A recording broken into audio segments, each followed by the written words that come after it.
Okay. All right. Good evening, everybody. I'm Sandy Friedman. Tonight is part three of the Eco-Sustainability Executive Overview with Preston Blevins. Take it away, Preston. Okay, thank you, Sandy. Let me just get through this and go over what we've covered so far, which is went through circumstance plus time, which really means was meant to convey the fact that most people have a different interpretation than sustainability. And part of it is because it's such a broad topic with so many inputs and outputs and all kinds of stuff.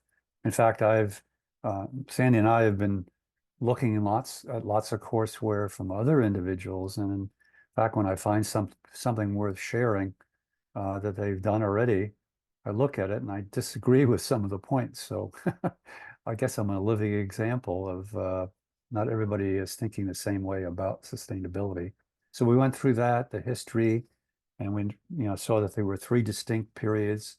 The UN period with some very positive anomalies like GRI, SCORE, etc.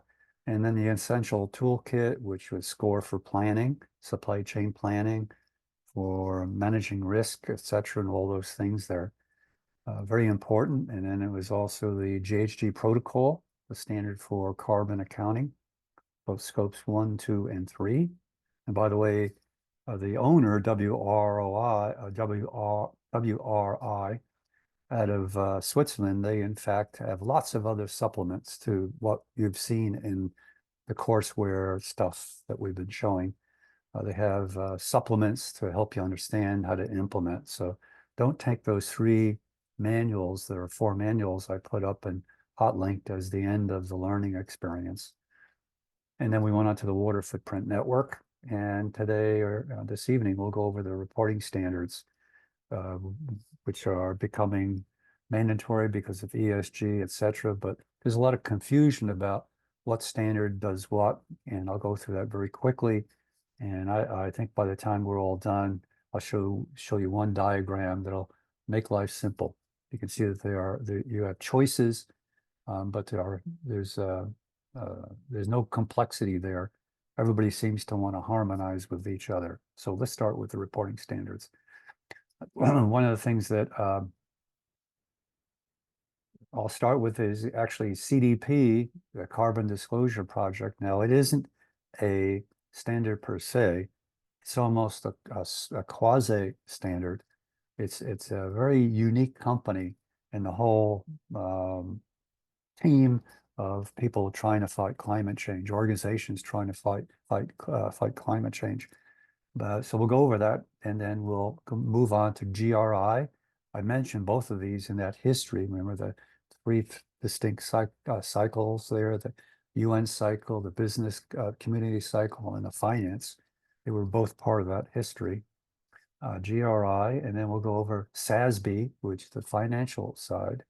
And that's been in existence for about 10 years.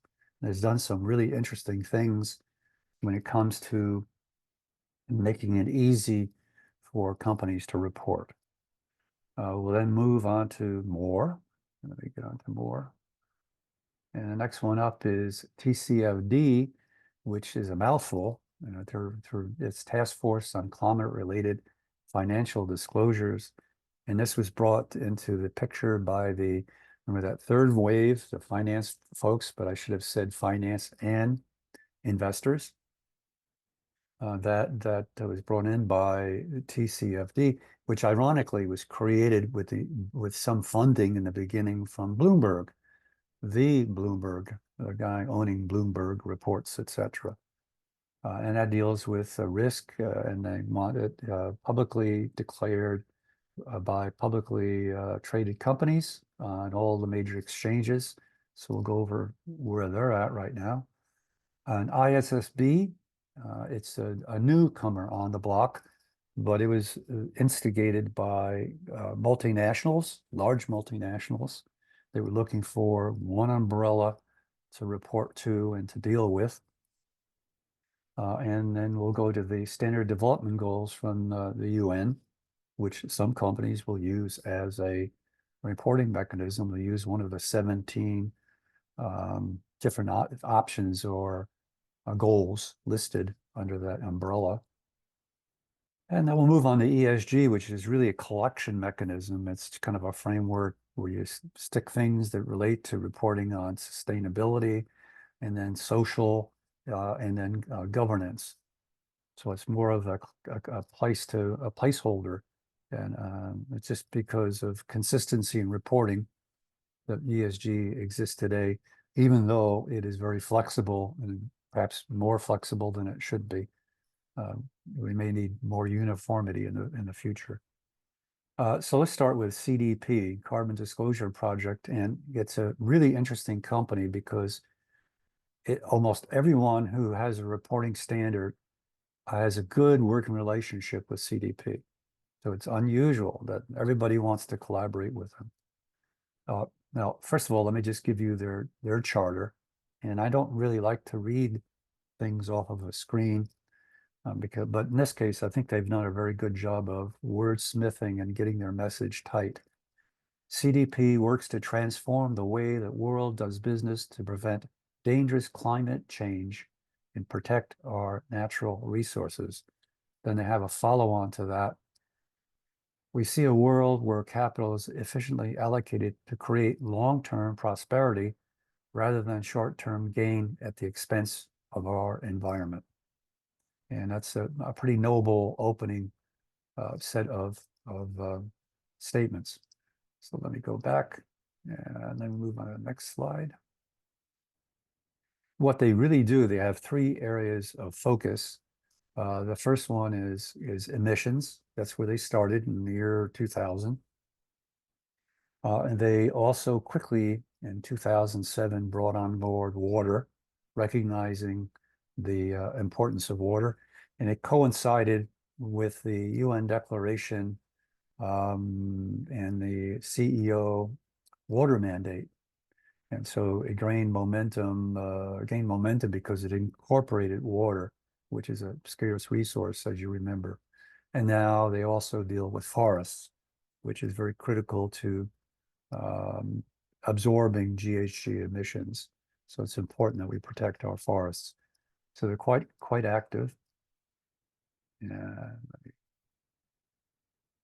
computer is acting up today. High level profile. It is a nonprofit. It actually operates out of the UK, but they have offices everywhere in most major cities around the world. They have a very large centralized database, a repository on GHG emissions reports. Most of the mechanism used or the framework used is the GHG protocol. And that is kind of gospel. If you want to know who's doing what, they will file their reports with the CDP. The reports support civic and business and investors. So it's three distinct communities, and they have a supply chain SIG within the organization. And by the way, it's actually the membership is via companies. An individual could not afford to join CDP. It's pretty pricey. So it's again civic. They would be.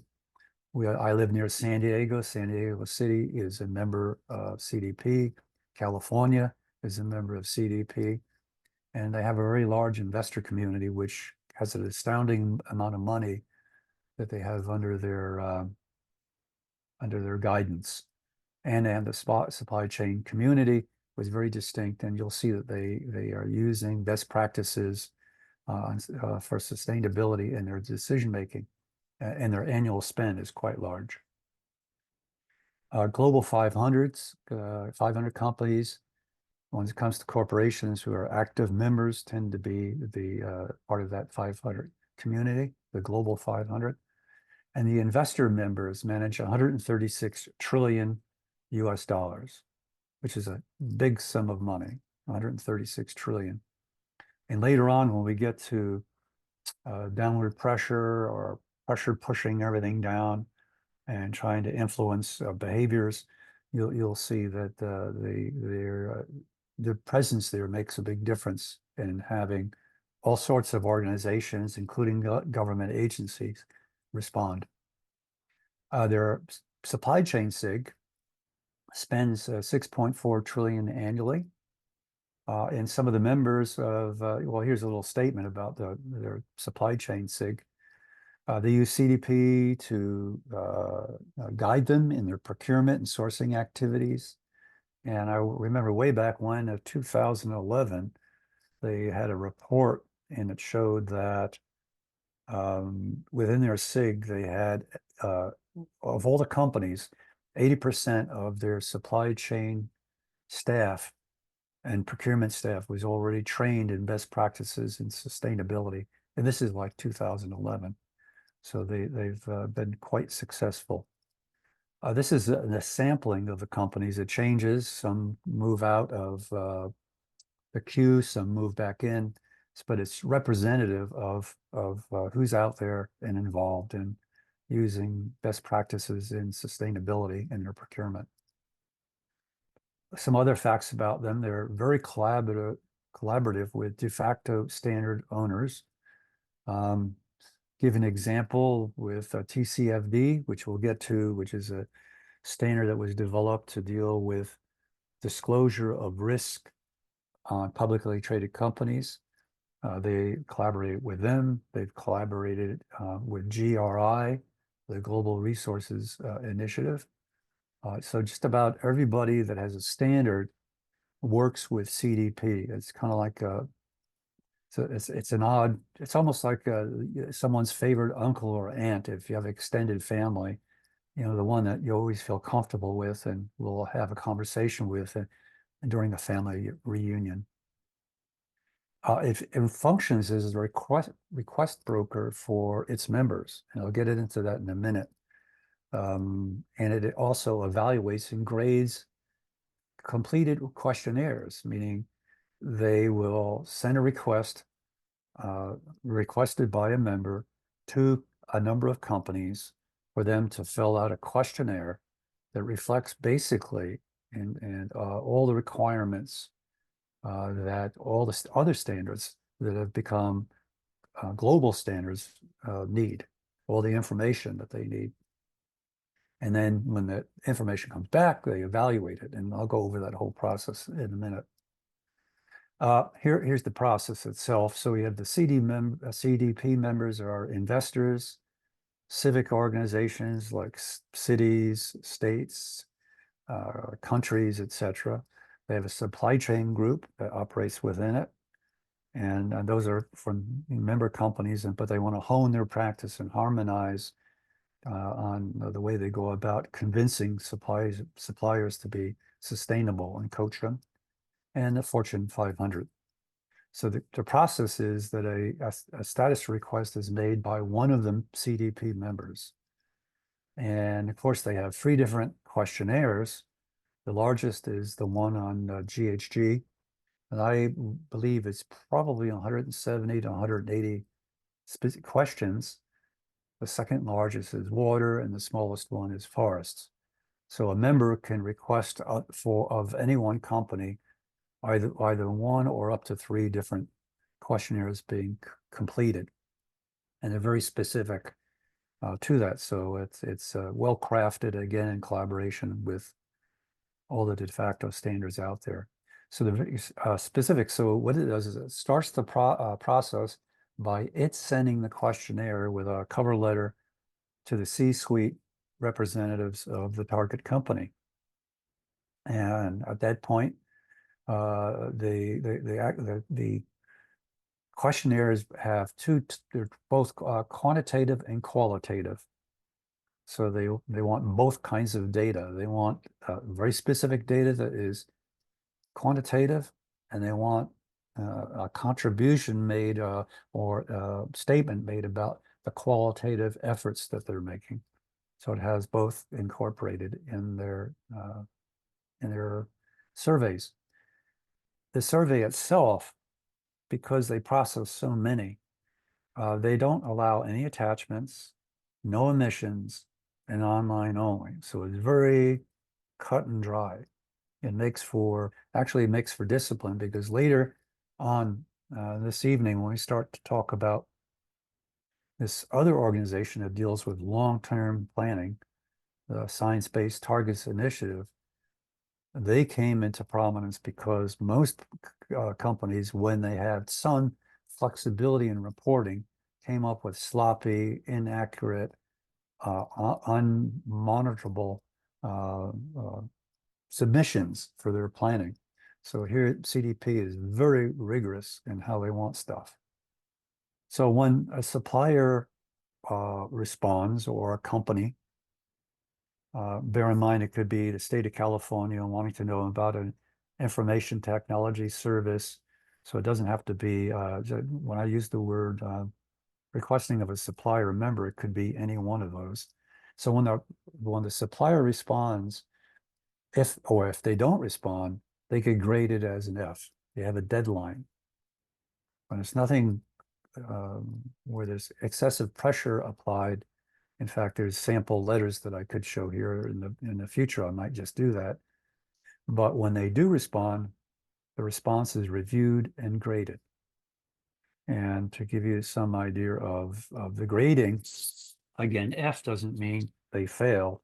They didn't respond. But I found that kind of ridiculous. If I'm a major Fortune 500 company and I want to get a response from a new supplier about what they're doing on sustainability before I commit to them, but I want it on the record.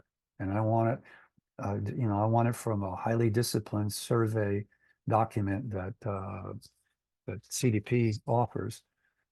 I would be stupid as the supplier to not respond, because that means that they're disqualifying themselves potentially from business. So either they can't be compliant, or they're just plain stupid. I don't know what it is, but I don't know why anybody would want to not respond. Those who respond will get graded, and there's an A, B, C, D grading. And even getting a D grading doesn't mean that, it's curtains for you. You're done. You're never getting any business. What the investors or the potential buyers looking at is they're looking for progress.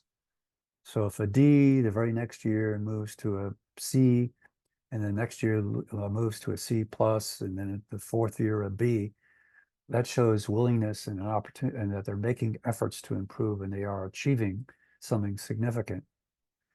It's a pretty tough reach to get an A. Only 2% of those who are surveyed get an A. And so that's a pretty high achievement. One of the things that is made known to the individuals filling out the survey, the corporations, is that they have a choice, if they want to respond, that it be kept private and only submitted to the member that requested it, or it could be made public. And that's a decision made by the individual that responds. And they do have an annual cycle that they go through. They're perpetually processing these surveys with answers. And I think the last time that anybody had a number, it may have changed now that 2024 rolled around, but they processed about 50,000 requests. So that's quite a haul. And they have, and one of the things they don't do, oops, excuse me, let me go back here, is, what am I doing here? Sorry about that, folks. There's one more here. No, it's not showing up. I don't know why. They don't use AI. They don't use all kinds of fancy tools yet. They do this in teams. A small team will evaluate every single response. But again, when you look at the vigor that they put into the surveys, and what they will and will not allow, you can see that they're able to, why they want that rigorous, because 50,000 is a big number. They will be the authorized U.S. government reporting portal. Anybody who does work with the U.S. government from 2025 on will have to report through CDP portal. So that's quite an achievement. And as usual, there's a website link and a webinar link that you can click on when you get your PDF, and I'll send it out this week after we finish this session up. And you can do all kinds of stuff. All you have to do is bring it up on your computer and the link will be active. Any questions about CDP? Quite an unusual company. Okay, moving on, GRI. Now, GRI has a very interesting firm itself because it started as a result of a disaster. We mentioned that in our history and with all the cycles we went through, the first one, UN cycle, then the business cycle, then the finance investor cycle, but is the only reporting standard used by the majority of companies in a survey conducted by KPMG in 2022. And this is the breakout of the percentage that responded. And you can see it was well responded to, the survey. So that they didn't. Pardon? You can put it on. I'm sorry. Did someone say something? Hey, Bill, could you turn off your microphone unless you have a question? Thank you. Okay, so that's the numbers. And by the way, this was sourced from one of our favorite supplier, ISOs. They strictly train people on GRI and they certify them, and the standard development goals and SASB, and they're quite a easy to work with group. They're based in San Diego. Demand for environmental reporting is continuing to grow, and because of investors. Remember that number, $136 trillion. And they want to know about the risk, and there's lots of risk. Organizations, they are trying to mitigate risk. And typically the Fortune 500 companies are very, very careful with tier 1 and tier 2 suppliers. And they also want to measure progress on strategic goals. And all are encouraged by GRI itself to not only use it for external purposes, meaning someone wants them to respond, and they will, and they have a template.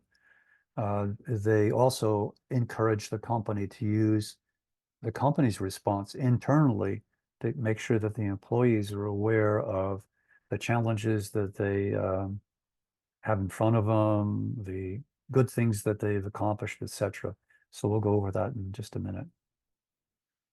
The company was founded as a result of a big accident where a tanker in Alaska during winter had a big accident and dumped bunker oil, which is highly toxic and polluting, into a pristine bay.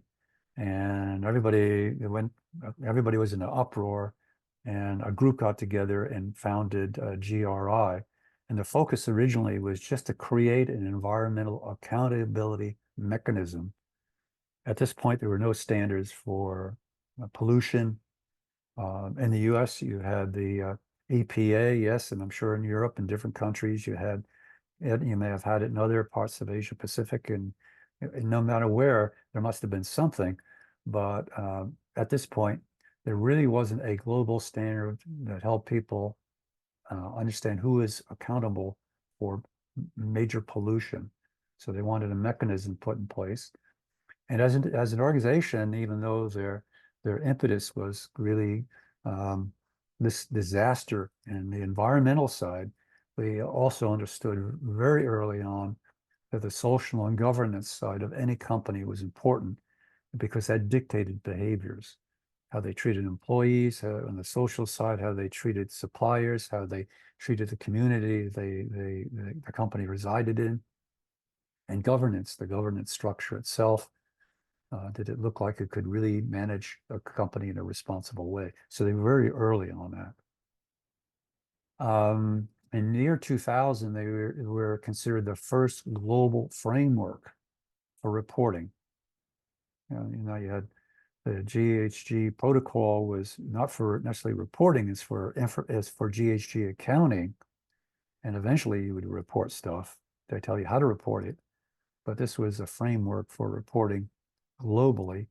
And in 2016, they became the first set of standards for that.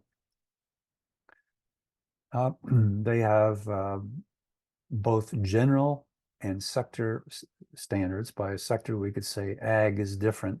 So they pulled that out of the mix because it has some special treatment requirements. And they have linkages to other standards. There's a highly collaborative. In fact, as we go through it, there'll be a few times where I point out the collaboration that GRI has with others. And by the way, again, because it's all hot linked, you can go when you get your stuff. And I'll say that over and over again. Your opportunity to do some self-study is right in the presentation itself. They're very transparent about the upgrade process when they update stuff. And the outbound impacts are really where they specialize in. And really, that's saying, I, as a company, have these issues that impact others outside my company. And the standard itself encourages not only the reporting of negatives, but actually the elaboration or elaborating on the positives that the company is doing in the areas where they're reporting. And we'll see that there are a number of areas that cover just about anything. In fact, when it comes to ASCM, SCORE has GRI embedded in it as a best practices reporting mechanism on sustainability. The structure is modular, and the universal standards are GRI 1 is pretty basic stuff. Someone could do that in about 5 minutes. GR2 is general disclosures, organizational details. And for a company for the first time, it probably would take a bit of effort, but let's just say this constitutes maybe 3 or 4 days worth of work and pondering, because most companies are pretty disorganized when they have to start doing things like report for GRI or SASB or anyone. And then they do have GRI 3 where there's material topics, but when they use the word material, meaning they're very urgent and they impact lots of things in a critical way. So they started to do something that it actually is following the lead of another standard, reporting standard, that is SASB. SASB is focused on financial reporting that is in sustainability as it impacts that. So they started, and that has 77 different templates, so it makes reporting easier. So GRI is starting to emulate them. And GRI 13 is on agriculture, aquaculture, and fishing. And they are contemplating and working on 40 others. So they're trying to make it easy. And they don't want one size fit all reporting standard. They're trying to take the guts that is important, but modify it or enhance it so it's easier for someone in aerospace and defense or versus a company in food manufacturing to report. And they have topic standards whenever it becomes important enough for them to publish that. And I know right now I'm a bit amiss because I know that there's at least a couple standards out there today that, not standards, but additions, both on the part of the GHG protocol and also GRI that I need to get up to speed on. So if you want a more detailed overview, of course, go to our SIG website, and there's a webinar, and then that link will take you to the webinar. And Gwen White, who is the instructor, did a great job. The next up is SASB. And bear in mind, when it gets all done, when I get done rolling through all this, and I'll show you a picture that makes it a little bit easier to visualize what all this means. SASB, Sustainability Accounting Standards Board, that came into existence around roughly mid 2000s, with 2010, something like that. So it's not been around a long time, but they've done a lot of work. And again, that whole history that we went through with, that was on the third cycle in the finance and the investor cycle. And I'm actually stealing their words in their promotional materials because I think it is so truthful that I couldn't do better. And they use the words decision useful, cost effective, evidence based, market informed. And all of that is because they come up with 77 industry based standards plus guidance. That's one thing to remember about standards. Almost all of them have guidance to help you implement a standard, not just the standard requirements, but there's guidance, and that would apply to the GHG protocol. In this case, we were talking about SASB, it would be SASB, and GRI does the same. And there's a new organization that was mentioned again in that history portion of the course called ISSB, International Sustainability Standards Board. And this was fostered by and instigated by large multinational corporations. They wanted to see something all unified, everything under one umbrella, not multiple pieces. They wanted a unified umbrella. And we'll talk about that in just a bit. Here is the SASB. I just picked 31 out of the 77 standards. You can see a few of them I've hyperlinked. You can see how granular they get. There's a real extremes here because if you go up here where you have aerospace and defense, you would think that is dramatically different than processed foods. Let me see what else would be pretty alcoholic beverages definitely would be different than toys and sporting goods reporting. So they go through the full range of standards. 77 of them have been developed. So it makes it easier for someone. It has the core, about 80% of the standard is probably applicable to any individual sector or vertical. It's the other 20% or 10% or some percent is different, and they try to accommodate that. TCFD was Task Force on Climate-Related Financial Disclosures. That again was the investment community saying, if you're a publicly traded corporation, I want to know about your climate risks. And early on, 10, 15 years ago, when you would talk about risk, let's just say you were looking at stuff going on in CDP and the investor community, they were really worried about stranded assets from anybody that was carbon intense, for example, oil companies, because oil companies will say, I have assets of trillions and trillions of dollars, but in fact, if you can't extract it because now the economy has changed and it's all using renewable energy, you'd be stuck. But now they were also looking at companies who had big exposure on the manufacturing level or any level to climate change and their practices. So they want that declared in TCFD. And that has been reached a pretty good level of acceptance in exchanges, trading exchanges across the world and pending at the US exchange. But I'll get into that in a minute. So climate change, financial impacts, their estimate was that they had lost between 2017 to 2021.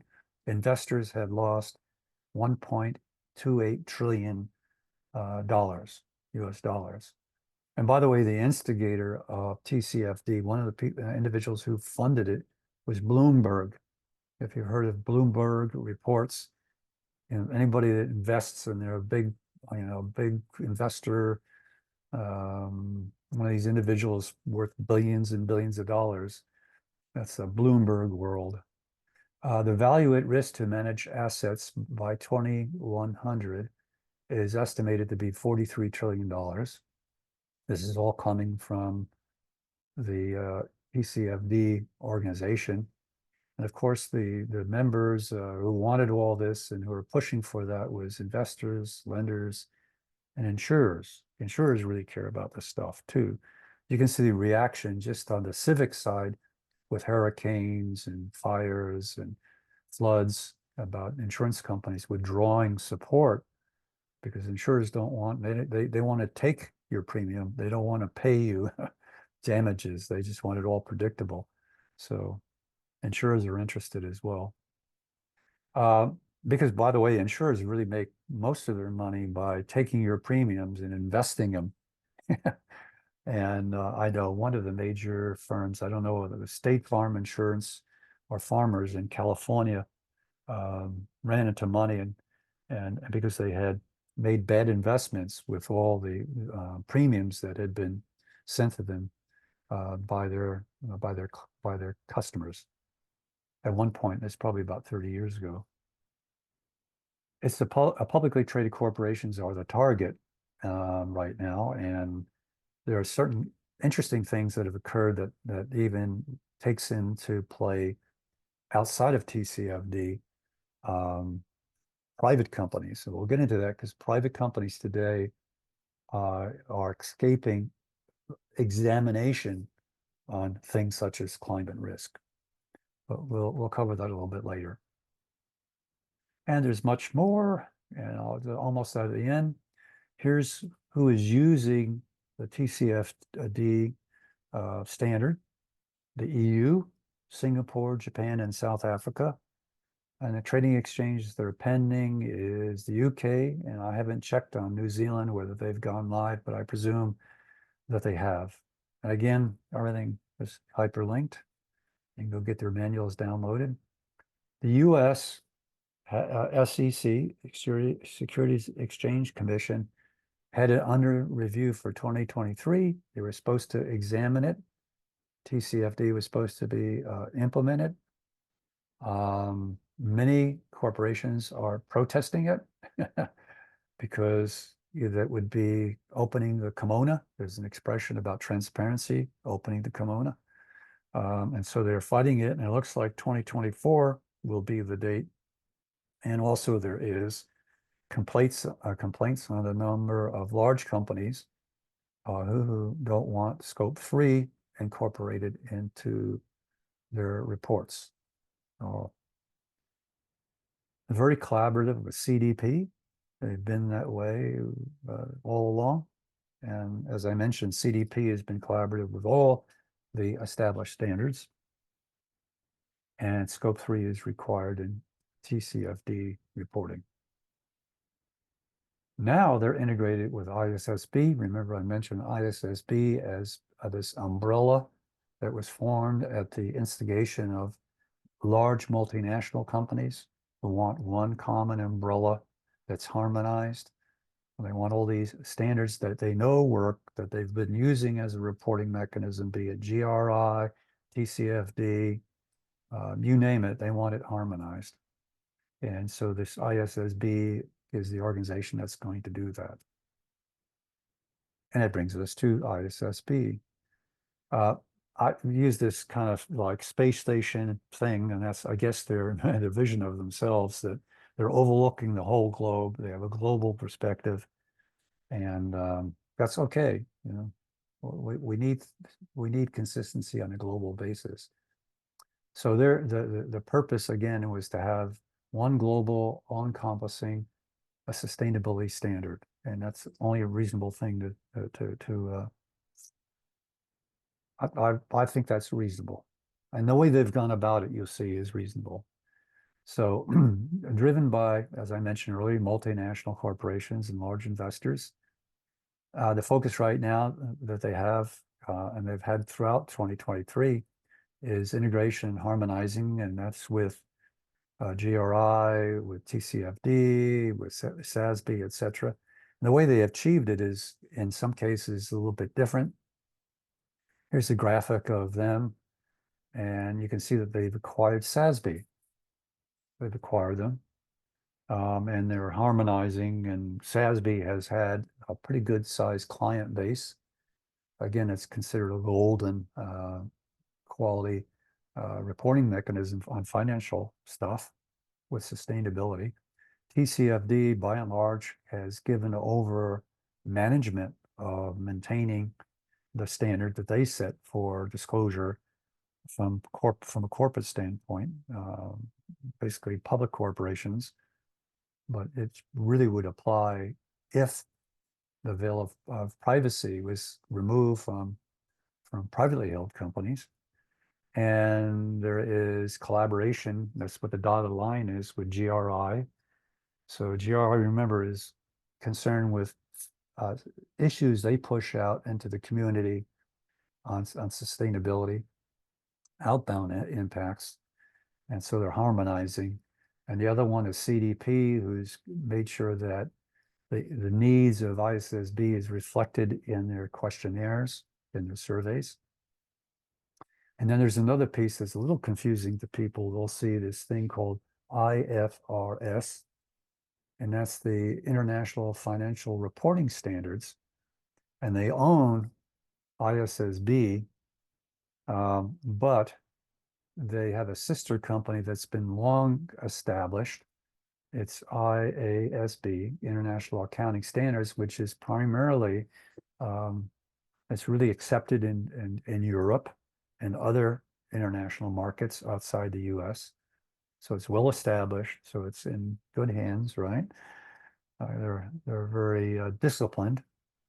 And there is a difference between IASB and the standards that are used in the US on the financial side. And I just want to clarify this so people don't get confused.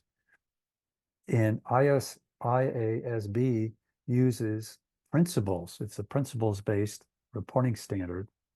In the US, we use general accounting principles, and it's rule-based. It's called GAAP. It's rule-based, and so there is a difference. Most major corporations somehow manage to accommodate both, even though one is principles-based and one is rule-based.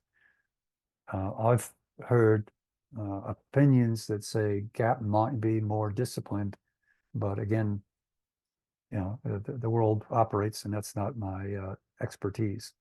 So I hope that clarifies things, because you'll see IFRS. It sounds confusing as can be, and why it created ISSB is because mainly the multinationals, large ones, wanted it. Any questions? Take a pause here. No? Okay, we're almost through with standards. SDGs, the Sustainable Development Goals from the UN, and there are 17 of them, and they are, many of them are idealistic. In a perfect world, all this would be addressed. I find that there's maybe three or four or five that apply to sustainability and pollution, both in water and in the atmosphere. But all of them are valid. And if you go up to that hyperlink up at the top called goals, and you click on that, it'll take you to the website, and you could do a deeper dive on any of the standards there. So I know the ASCM sustainability standard, they use GRI in the standard, and they also use the standard development goals from the UN. In fact, ASCM has subscribed to the compact that was formed in the year 2000 with the 10 principles. This is where they, we haven't talked about it at ASCM very much, but ASCM does have a sustainability standard framework, and they will go out and audit companies if they want them audited. But on the left-hand side is the EC standard themes. Okay, right on the right-hand side, all of that. And then what they've done is they have linked them to the standard development goals. They named them, and they use the graphics. And I guess the folks at GRI is not as flamboyant, but they also linked the standards from GRI that apply, for example, 2001. Most of the 3000 apply to sustainability. And they go through all that, which is a very nice feature. Moving on to an aggregator where you push things into a framework of sorts is ESG. And it's UN supported as early as 2004, but in fact, I think that really didn't gain any traction until 2006. And along the way, it looks like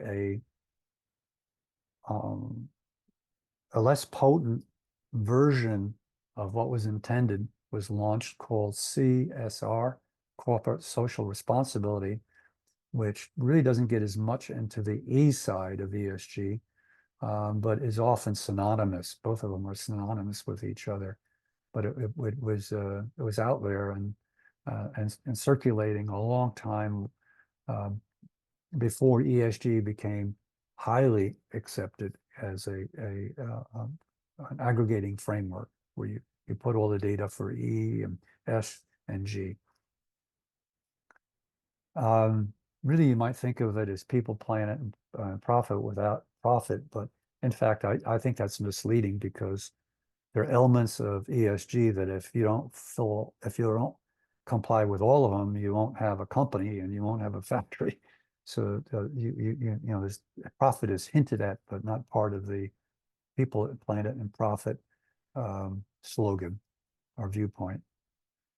It's a status report. It's transparent. It's very flexible. Some people just create a PDF and you can download it from the web. Some have a more interactive web-based arrangement. Some people put it in formal reports. It's all over the map. Yeah, but it at least it's in buckets, right? The bucket for E and the bucket for S and the bucket for G. It's a bit controversial right now. There are certain states in the US at least that oppose the requirement that a company status and report what they're doing on environment, social, and governance. And I think profit is the only thing that should govern and drive any investment at all in a company. And so far, they've tried to pass laws in these few states. I don't know, there's 6, 7, 8, or 9. I don't remember the exact number, but it's funny that it hasn't really passed. And in fact, studies have been done that say that any state that would prohibit a company creating an ESG report, when they would go in that state to get money, they probably would be charged a significantly higher interest rate on a loan than states that have promoted ESG as desirable. So it's kind of an interesting turn of circumstances. There is a Wall Street Journal report we found interesting, so you can go click that. And if we were to do an exercise in tonight, because we are going to be strapped for time. In fact, next time I do this, I'm going to make this probably a 7-hour, 8-hour course. But if I have all these standards, CDP, SASB, and in fact, I mentioned EPA, because EPA has a big role also. EPA mirrors all the established reporting standards that deal with, the hard, tangible, and pollution side. And GRI, TCFD, the SDGs. Next time around, we would take a little breather in 5 minutes and say, which of these would you apply to what bucket, the environmental bucket, and what goes in the social, and what goes into the governance. So if you want to do that on your own, feel free. You can see how well, I'll kind of summarize my feelings about what makes sense a little bit. Okay, and here's that graph I talked about, and it's imperfect because I did this, and then I realized I didn't incorporate the standard development goals, and I'm going to redo this. But as you can see that and there's a few additions. For example, I added score that you normally would not consider in any view, but you need it to do a lot of things. The Science-Based Targets Initiative would be included. I think it's part of anything. And also IPCC as an input of science, the science side, the criteria and the relationships and the ratios. And also the water footprint network has not been used as a standard, but it's the only thing that I know of that looks usable for a water standard, and because it's unique. And I gave little explanations under most of everything or on the side of it as to what its usual purpose is. And of course, if you get down to the very bottom, the GHG protocol, that's kind of the granddad of all, almost all pollution, environmental stuff, everything is based on the GHG protocol right now. EPA references it, SASB recognizes it, CDP recognizes it, GRI recognizes it, TCFD, everybody recognizes the GHG protocol. So next time around, I'll have fixed this one and it'll be fully comprehensive. I brought this up because and I've tested this with a few folks because I haven't really done an ESG report from scratch. You can study it. That's a lot different than doing it. But I've asked folks, the social side and the discussion side, I haven't heard anything explaining why the social side is absolutely mandatory for a company to have a capable, dependable, industrious workforce and its supplier network. And the reason for that is we're entering into an era where we're going to have very severe labor shortages. And the boomer generation and a generation in Europe and other places that were, where this post-World War II boom occurred, and they're all retiring. And when they retire, their investments are withdrawn and put into an account typically because they're going to live off of that for the rest of it. They may leave it in something that is accumulating interest or some of it's speculative. They may leave it in what we call a 401k, but by and large, they're not investing heavily the same way they did when they were in their mid-career and they start to become economically viable. They now had a little bit of surplus money and they could invest.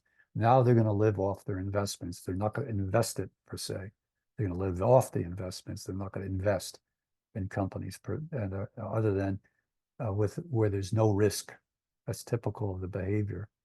So they're retiring. We're going to have labor shortages, and there will be competition for individuals with skills and individuals with potential.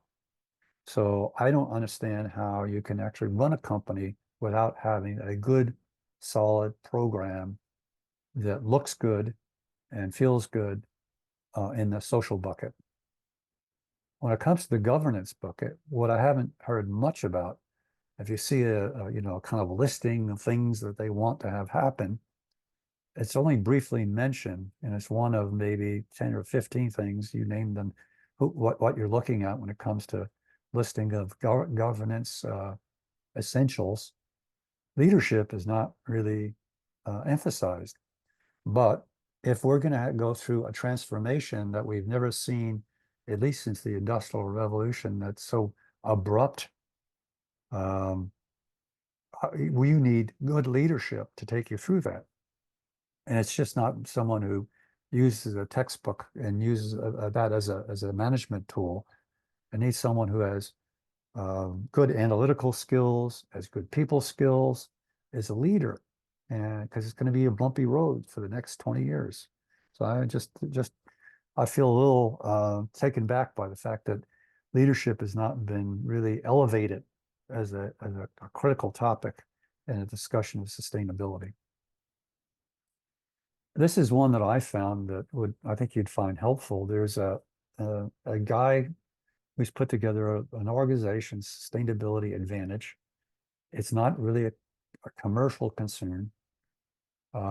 He's a Canadian and he's an elder gent, and he has a terrific reputation when it comes to sustainability. He's considered very knowledgeable, and actually has what you call a PowerPoint decks that you can license from him or buy from him it's really a small amount of money, gives you the information so you could put together presentations to your management or to the various forums you have in your community to help you get through all that. And he has one there that is called the Basic Sustainability, uh, forgotten the rest too, but what's an Excel file, and its goal is to simplify everything when it comes to all the standards. So when you get back to, when you get this and you have a chance, you may want to go to this right away, click on that. And what he's done is he's laid out all the sustainability standards, all the requirements that each one has, and he's compared them all because, in fact, they tend to overlap. And so he has, when there's any overlapping, that means you now can reduce the size of the number of things you've got to go research and be prepared to report on. And he's really done this for the small and medium-sized enterprise. I think it's called the Basic Sustainability Assessment Tool. Okay, finally got it. So what I did is he has a YouTube channel after a fashion, and I had that first one up here where he simplifies it. He's trying to compare them, so you're down to just a few things to report on. I think he said that if you can answer at 20 categories of questions, there's 20 areas, then you're in good shape. You could report to all these standards. All the standards we talked about today, you probably could report against. There's a quick overview that follows that. Then there's a guided tour on how to use that. Then he has one where he has linkages to the reporting standards itself. And then he has the download of the tool. It's an Excel spreadsheet, and you can play with it, whatever. It's really meant for the small company or for the individuals try to get a sense of the essence of all the inputs and standards into an ESG report. So I think it's pretty cool myself. He's really done quite a nice service to the economy at large. And we do have a webinar on ESG. One of our team members is responsible for ESG at his company.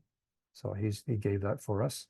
And what we've covered just quickly is we went over CDP, the kind of the best friend of everybody. GRI, again, it deals with outbound from the company to the community, their issues, what problems they have, and they're trying to work on resolving. SASB is financial inbound. They're more worried about inbound impacts into their company. TCFD is really about risk and transparency.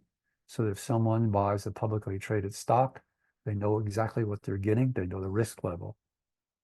ISSB is really a conglomeration that's trying to accommodate the very large multinational corporations.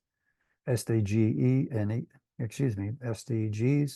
are a set of idealistic goals and a set of environmental goals, and they are commonly referred to, but I don't think they're as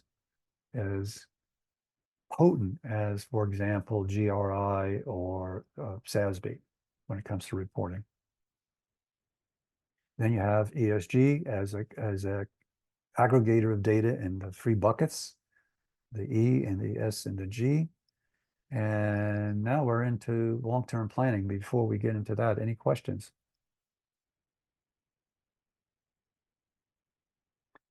Okay. Everybody still with us? Hello?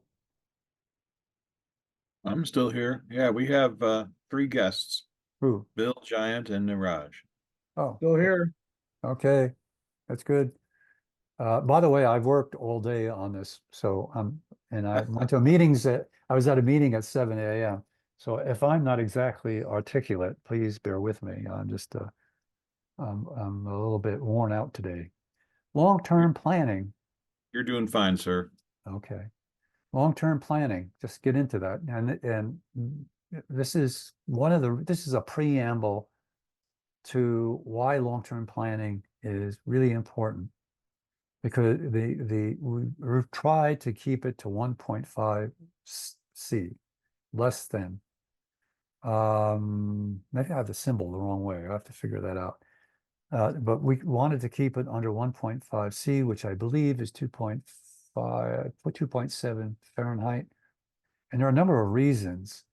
Well, first we need to look at the pre-industrial CO2 level, which 280 parts per million of GHG emissions in the atmosphere. And again, we're talking about the 6 GHG emissions, okay?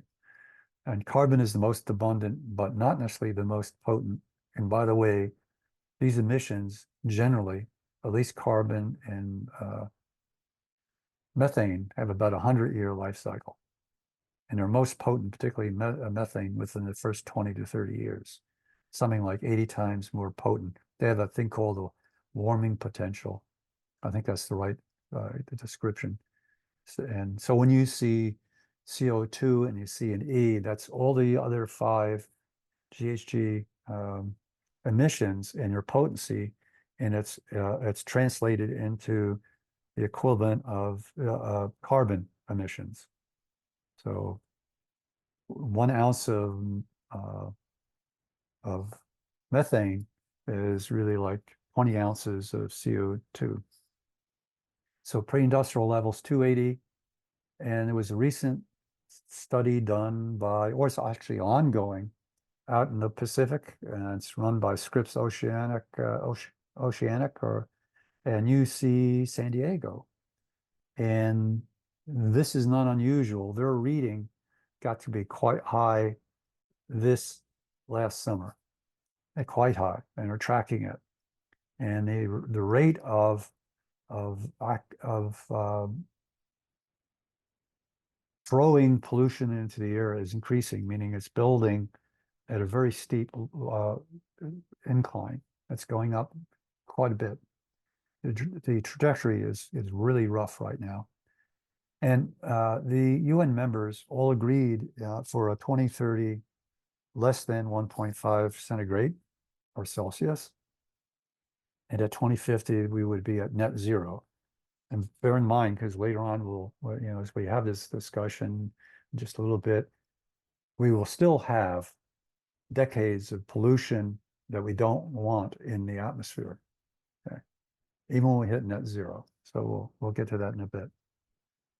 Why 1.5 versus 2.0? Because in the beginning, we thought that 2 was okay, and then there was a report in 2018 by the IPCC that looked at it and said, no, 2 is a disaster. And if you go back to day 1, when we went over the UN covenant, the 10 principles, principle number 7, that was in the year 2000. Principle number 7 said, have a precautionary mindset, being ultra cautious. And so we don't want to get too close to the parts per million that would result in 1.5. We want to keep under that, at least by the time we hit 2030, we have to be under that. But right now, the current evidence is we're losing it. We're losing it. It's going, the rate of increase is fairly rapid. So the current parts per million is 424 as of the latest report from this particular sampling station out in Pacific. And the target for 2030, which is less than 1.5. And by the way, that translates into the 430 parts per million. We're right on the edge. And there were times where over Europe, Western Europe and Europe in general, it was at 2 already, 2.0. So there is that question, is there a tipping point? And there's all kinds of debate, etc. So things call for really a sense of urgency. And I got this from, again, this is from the Science-Based Targets Initiative. They're the ones doing the long-range planning. They actually had inherit this by default, and I'll get into that in a little bit. If you look at the difference between severe heat, at least once every 5 years, at 1.5, it was 14%. At 2 centigrade, it's 37. Number of ice-free Arctic summers, at least one every 100 years. Now it's at 2, it's at least one every 10 years. And over here, the impacts, you can see how many times worse it is. Decline in coral reefs. And this is a tragedy because now we're changing the intricate ecosystem of the oceans. It was a destruction of 70 to 90%, and now with 2, it'll be 99%. So it's really horrible. Decline in marine fisheries. You can see it'd be significant. It's actually doubled at 2. That's the loss. So it's not exactly the kind of thing that makes you jump up and down and want to go, go out and dance and party. So, but these are all done via the 2018 study with probabilities, etc. And so there are two science centers within the UN, again, the IPCC, that diligently worked on this.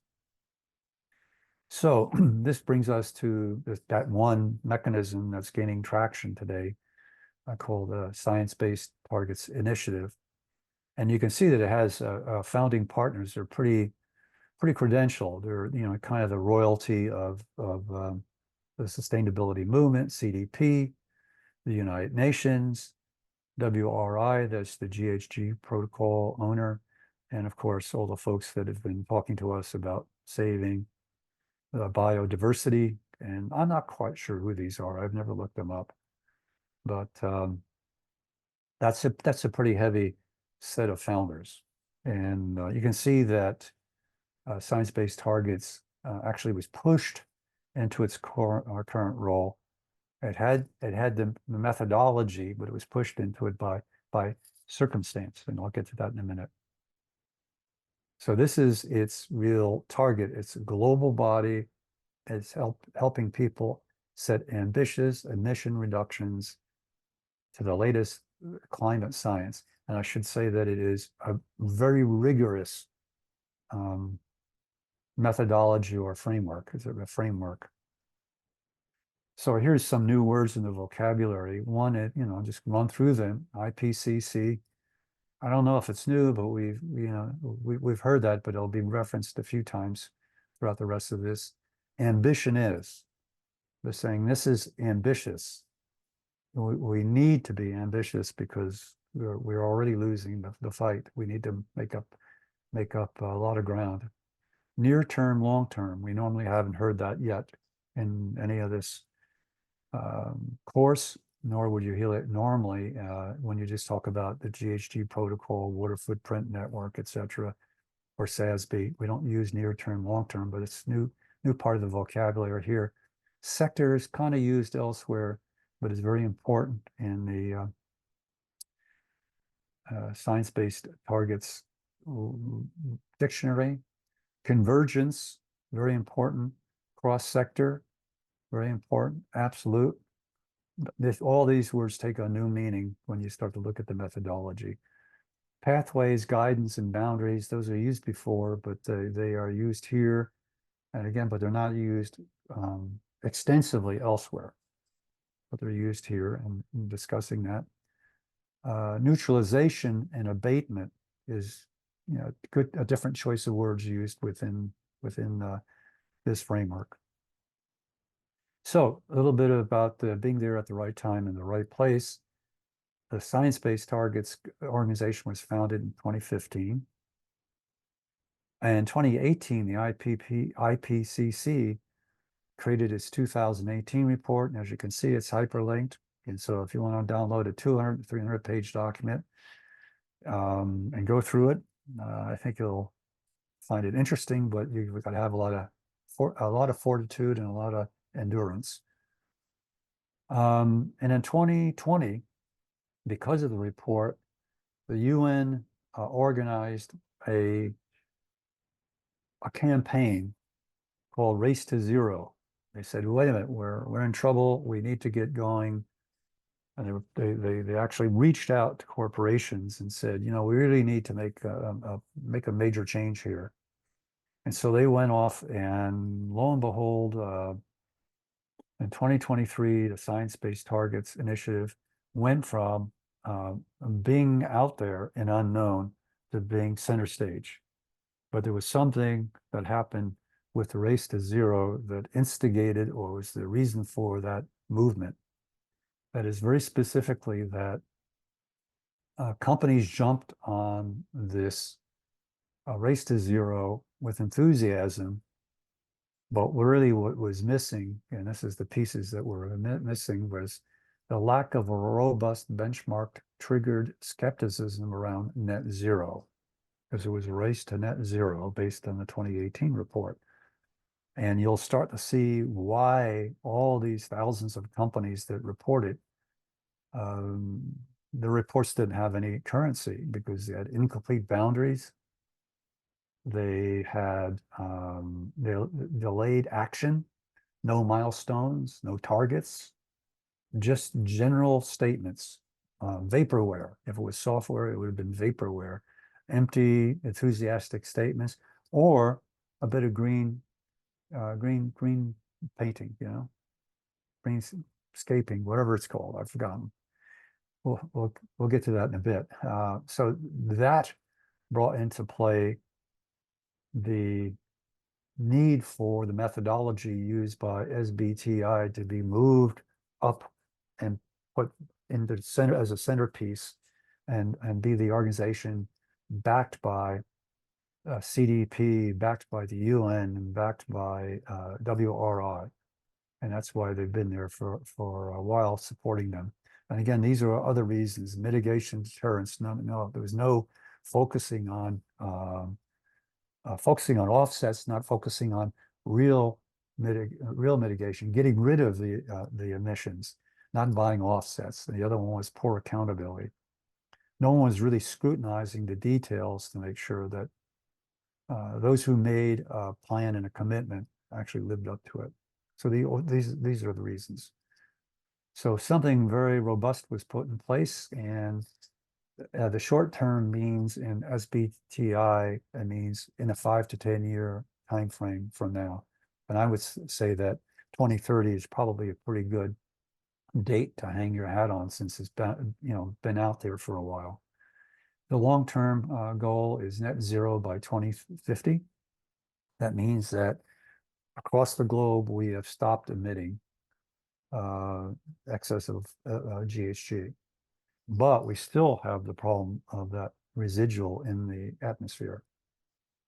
They created sectors for pathways and guidance, and we'll get into the sectors in a minute. And here they are. And here they are trying to emulate what took place in the IPCC report. But in their case, they in fact have chosen to break it out by sectors with a little bit different nomenclature depending on, or more detailed. It's more granular. And even with that, it gets granular beyond that. Okay. So they broke it out that way.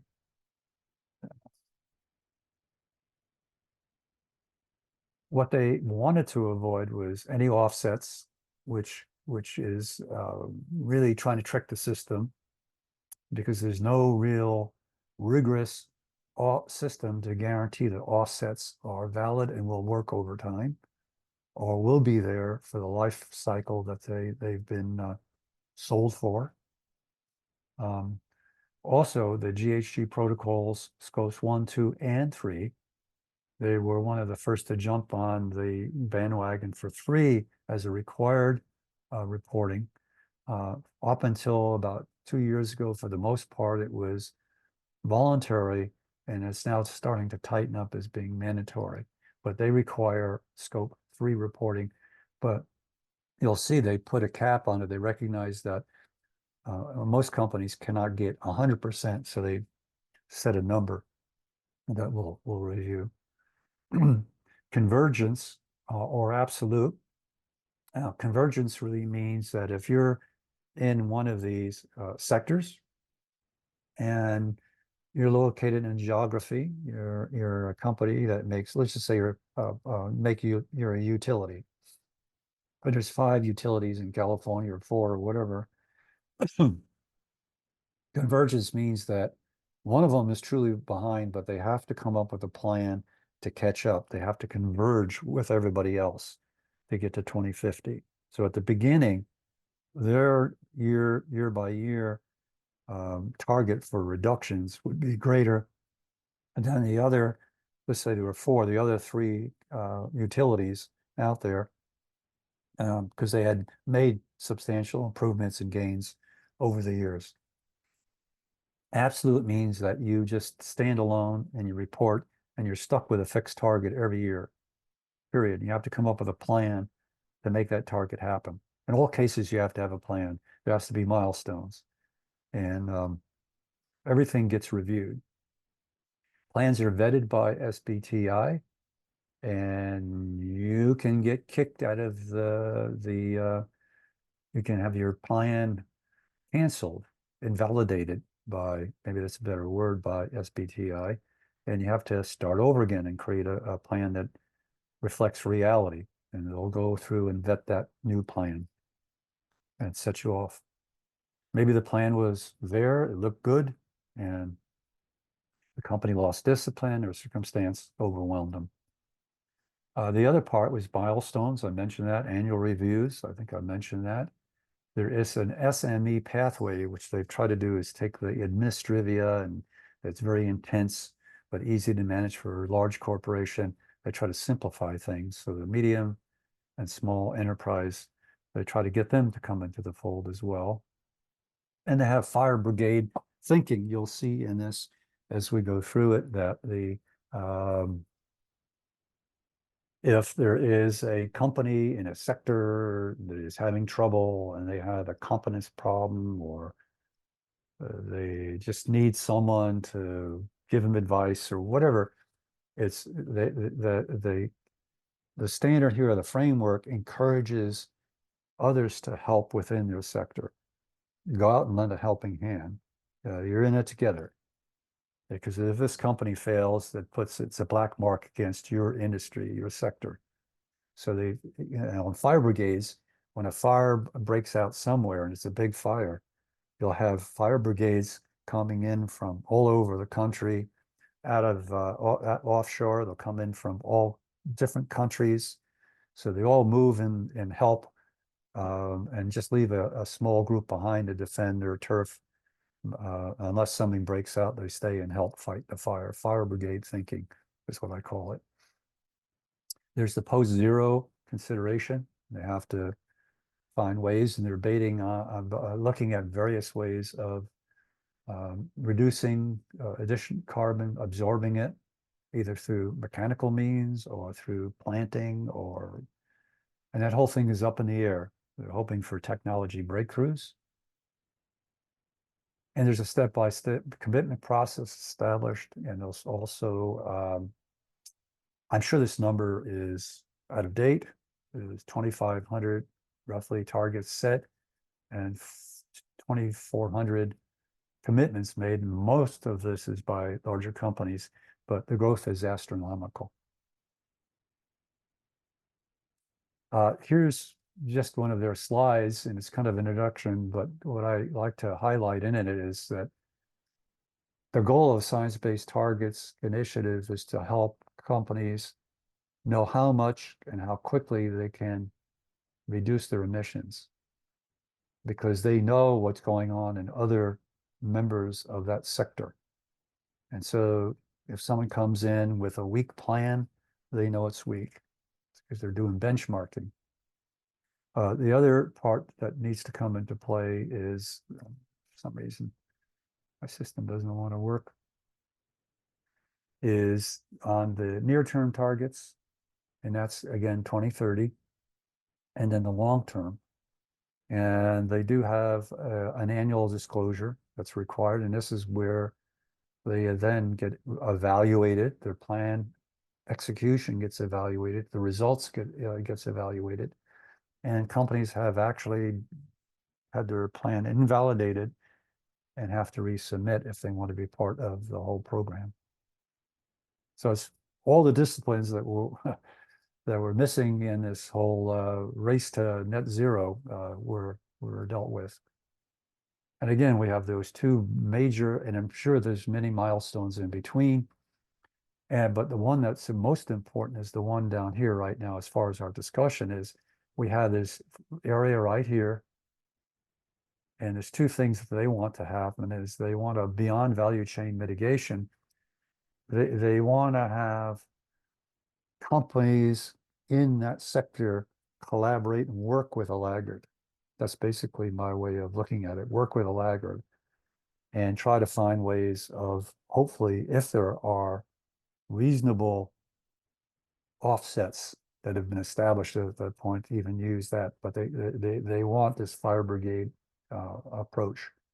Then this last part here, because you have this gap between actual, you got down to net zero and you're 2050, and there's still, almost 100 years of emissions in the atmosphere we don't want. So they're going to have to neutralize them, and they're going to have to come up with long-term removal. And that's the engineering and the innovation side. But they're saying, don't think the battle is over. So if you're gonna have to invest in ways now to deal with that, even when and so do it now, because we need something that is really a game changer. Kind of sad thing to hear when you you work hard and you get it down to net zero, but that's the reality. Then they used the word science-based abatement, and so that was a new word. And again, neutralization was that area right here. This is that area right here. The difference between, when you get to net zero, but the emissions are still at a pretty high level, you have to neutralize it. And that's one of the things that people have to plan for at the industry level and in collaboration with governments. Here's just a set of boundaries, minimum requirements for each scope. As you can see, and the boundary for scope 3 in the beginning, they have some rules over here. They understand that right now it's very difficult to get accurate scope 3 measurements. But I think we're progressing faster than the standard says. I think we'll be able to get something much more usable than suggesting 67% of what is reported is scope 3, or 67% of scope 3 is acceptable. So I won't go through all that. The methodologies that they have is the absolute. I mentioned that, which is you're not going to have convergence. You're not going to try to take the 3 or 4 utilities, using that again, and have them. If one of them is a laggard, so you need convergence, or you don't need convergence. You're all going to do your own thing, and you accept the intensity reduction. Let me go back because I haven't explained that properly. Absolute means convergence isn't applicable to you. You don't want any part of it as a corporation. You accept a fixed amount per year to your milestones to hit the net, to hit the 50% reduction by 2030 and 0 emissions by 2050. And they have another way of looking at it. If you want to do it at the corporate overall level, it's the intensity at the product level, which I guess if a company makes a range of products where some of them were very intense with their GHG emissions, and they have a lot of others that are not as intense, it's just, and the mix was wrong.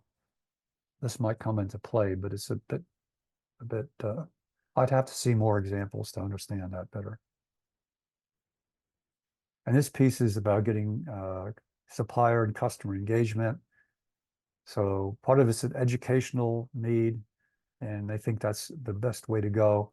And at the bottom, you'll see that there is a YouTube channel, and they have a bunch of short videos on how to involve your supplier base in this whole journey for SBTI. planning. So what we've covered is so far, and we're finished with this basically is short-term planning, long-term planning, sectors, no offsets. They may be viable and proven to be useful. In fact, we'll talk about offsets in a little bit because there's a new law in California. We'll talk about it, and we covered the GHG protocol scopes 1, 2, and 3, and that 3 plays a big role. It's required. Convergence or absolute, the difference between the two. If you're in an industry and you're kind of you have a constellation of companies similar to yours in the same industry, you might want to use convergence if you have a laggard there, or if you don't have that, you most certainly can go absolute, which is a fixed amount per year. Plans vetted by SBTI, milestones, annual reviews. We've tried to accommodate the small and medium-sized company. Everybody's supposed to, all ships on deck when there's an emergency elsewhere. Post net zero obligations, step-by-step commitment process. And again, you have the numbers there, which are far larger. I'm sure I have to do my research, but this is as of last year. And again, with many companies, they get a fail stamp, and they have to go back and redo their plan and resubmit it. It goes through the same rigor. And these are all hot linked: IPCC report, pathways to net zero, SBTI, technical summary. They have a YouTube channel. They have supplier guidance. And of course, you can look at our curated section, and you'll get lots of information there. We're going to build that up more in the near future, because there's more things going on with this particular long-term planning tool or framework. Now, thinking outside the box, we only have a half hour, and I'm trying to get through as fast as I can. There's 2 components to this. One is really deals with top-down pressure, and the other one deals with gaslighting and all kinds of deceptive stuff that companies have tried in the past. But let me talk about top-down pressure. First of all, if you look at CDP, what you have is almost a good old boys club of power players, right? The price of admission is high, not to become a member, but because you're dealing with institutional investors, you're dealing with the global 500, you're dealing with governments, and guess what? If they're members, they talk. They know what's going on. So if they're committed, they're going to make everybody else committed. Getting it down more specific to the manufacturing level and the global 500, they're risk aversive to start. That's why they joined CDP. That's why they want to commingle with governments. They want to do business with governments. They want institutional investors to make money available to them to invest in their stocks. So there's kind of like, this everybody's kind of into everybody else's pocket. You have the SEC. Obviously, it's concerned because all these large institutional investors, they invest in stocks. They want everything healthy. They want to make sure that the stocks that are listed, the Fortune 500 companies, they're happy with them as an exchange. They want to make sure that the governments are happy. So you start to see a pattern of like this big center of power is just sitting there steamrolling down. It's kind of rolling downhill like a big boulder. The Fed, yeah, it's there to tame inflation, make sure the banks are fluid and have enough cash reserves or reserves to keep them operating. But the Fed even feels pressure. And so they've instigated and asked a pilot program, and the 5 largest banks in the US have been tasked with and being trained on risk assessment because of climate change. So doing risk assessment on climate change. And quite recently, the EU joined in, the European Banking Authority. They have a draft guidance, and their focus is on climate risk as well. So all this is coming down. And all this is kind of invisible to us, but anytime we want money, anytime we own something, it is being influenced from top down, and because they don't like the risk. They want people to solve the problem. And going out, the Fed is private. The Fed is private as a kind of this uh, quasi independent, quasi governmental, really isn't governmental.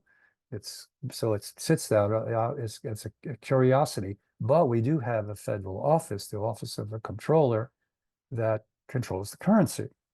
And in that office, they do have a special function called Director of Climate Risk. And they look at climate risk as a risk to the dollar, to the currency, and they don't like that.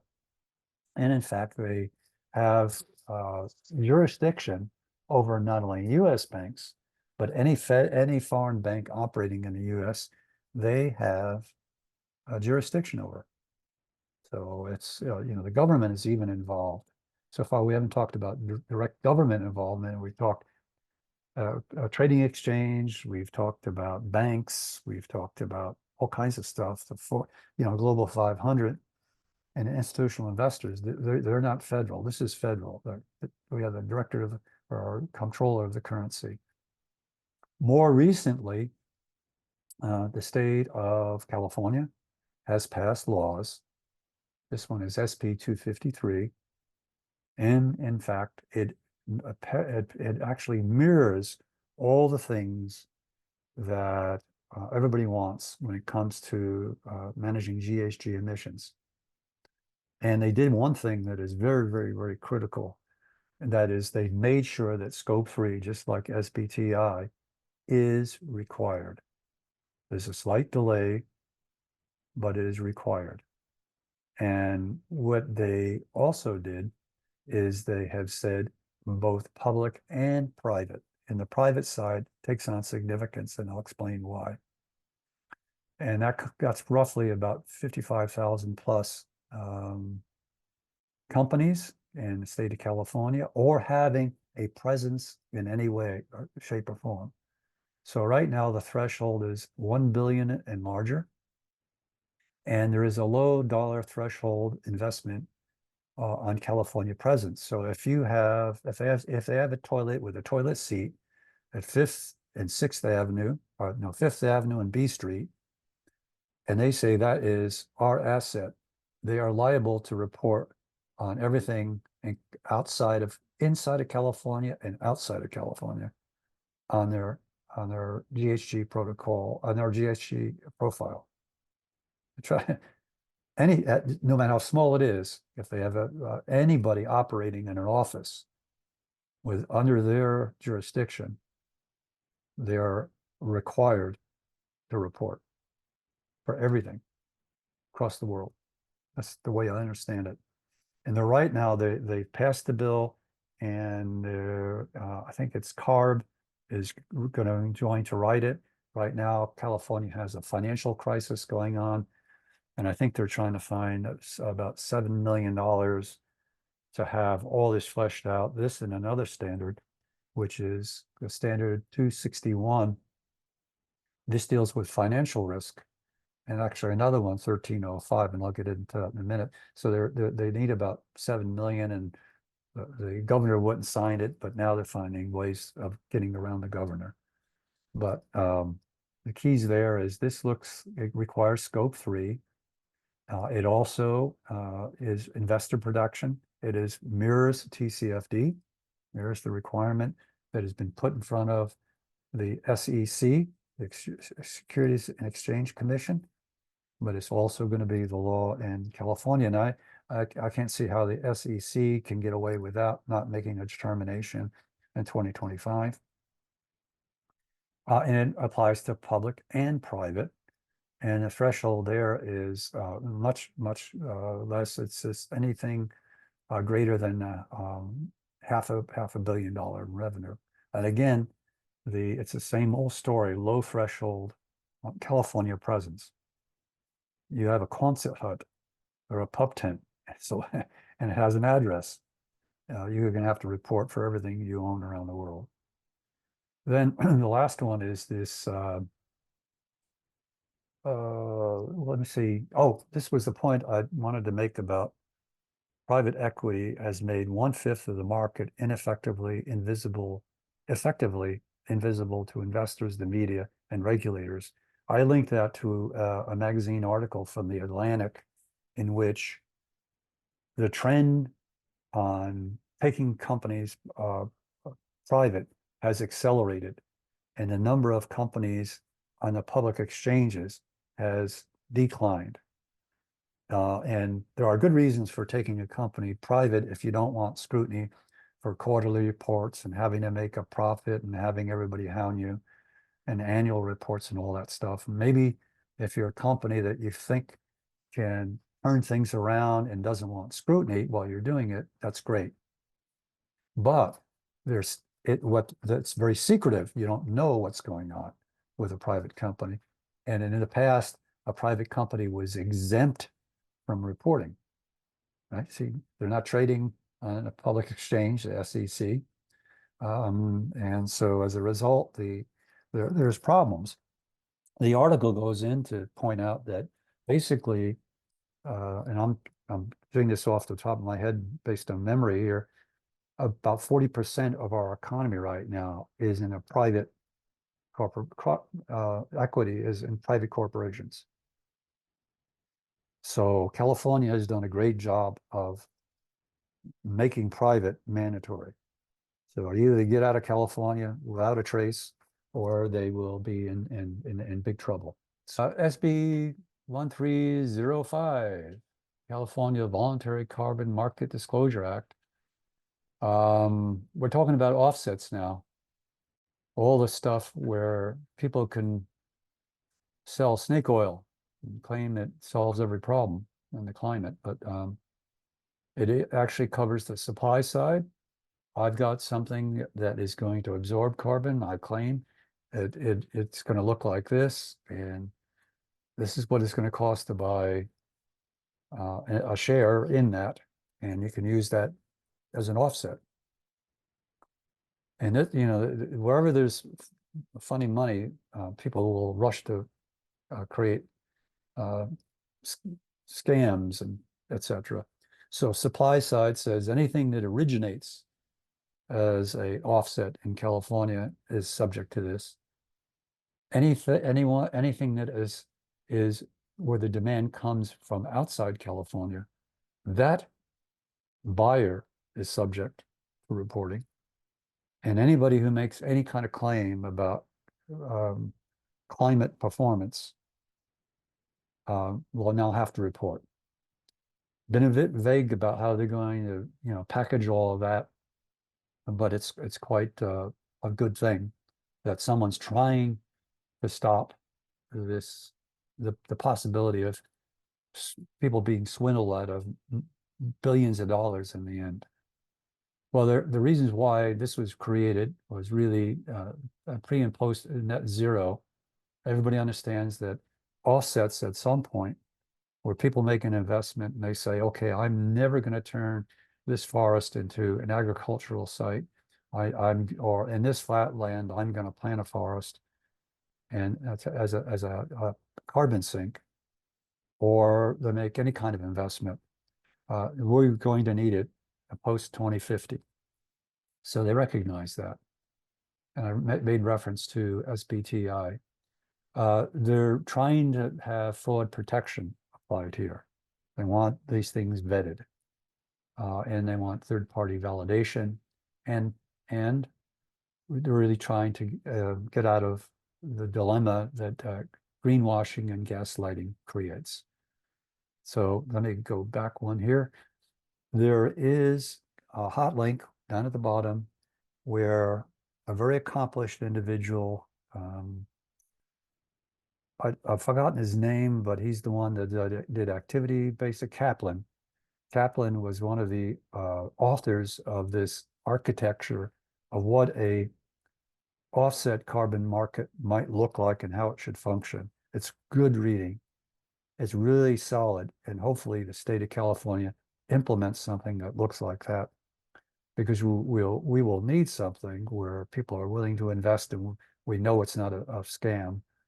And then when you read through that document, you can see that it's quite a challenge. You have to have a good solid system to make it work. But they have a law, 1305.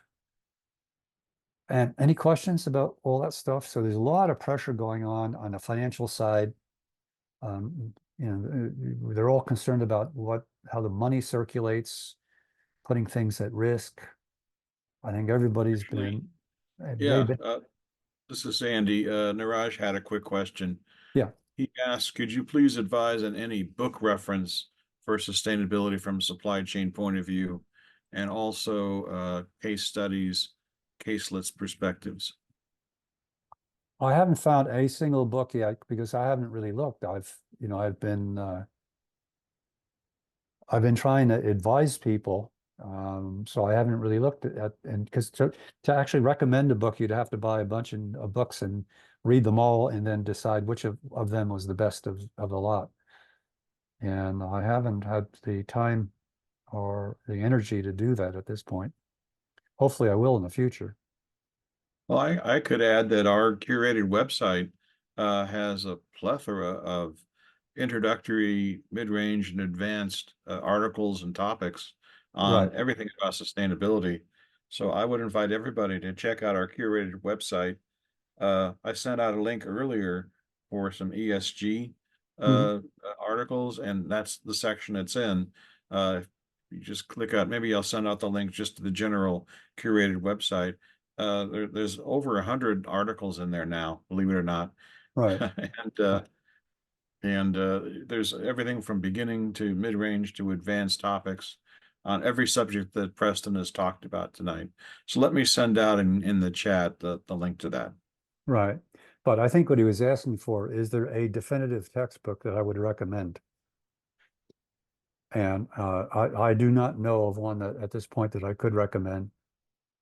But the nice thing about the curated section is you can learn in little chunks.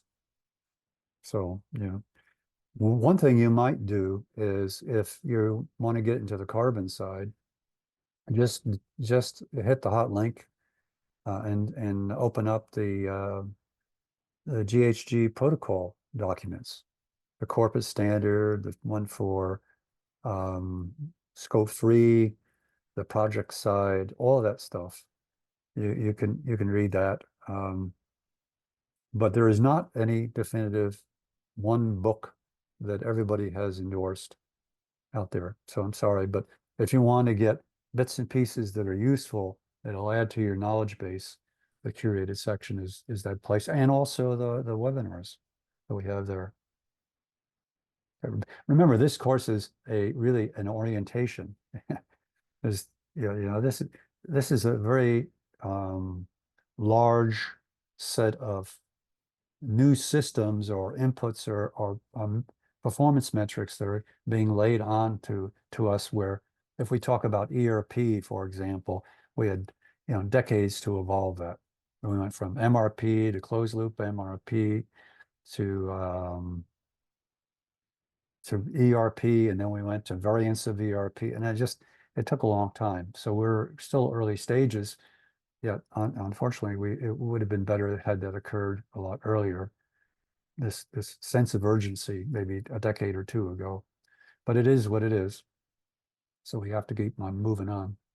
Uh, Greenwashing and gaslighting, and just a definition of gaslighting that I really will share.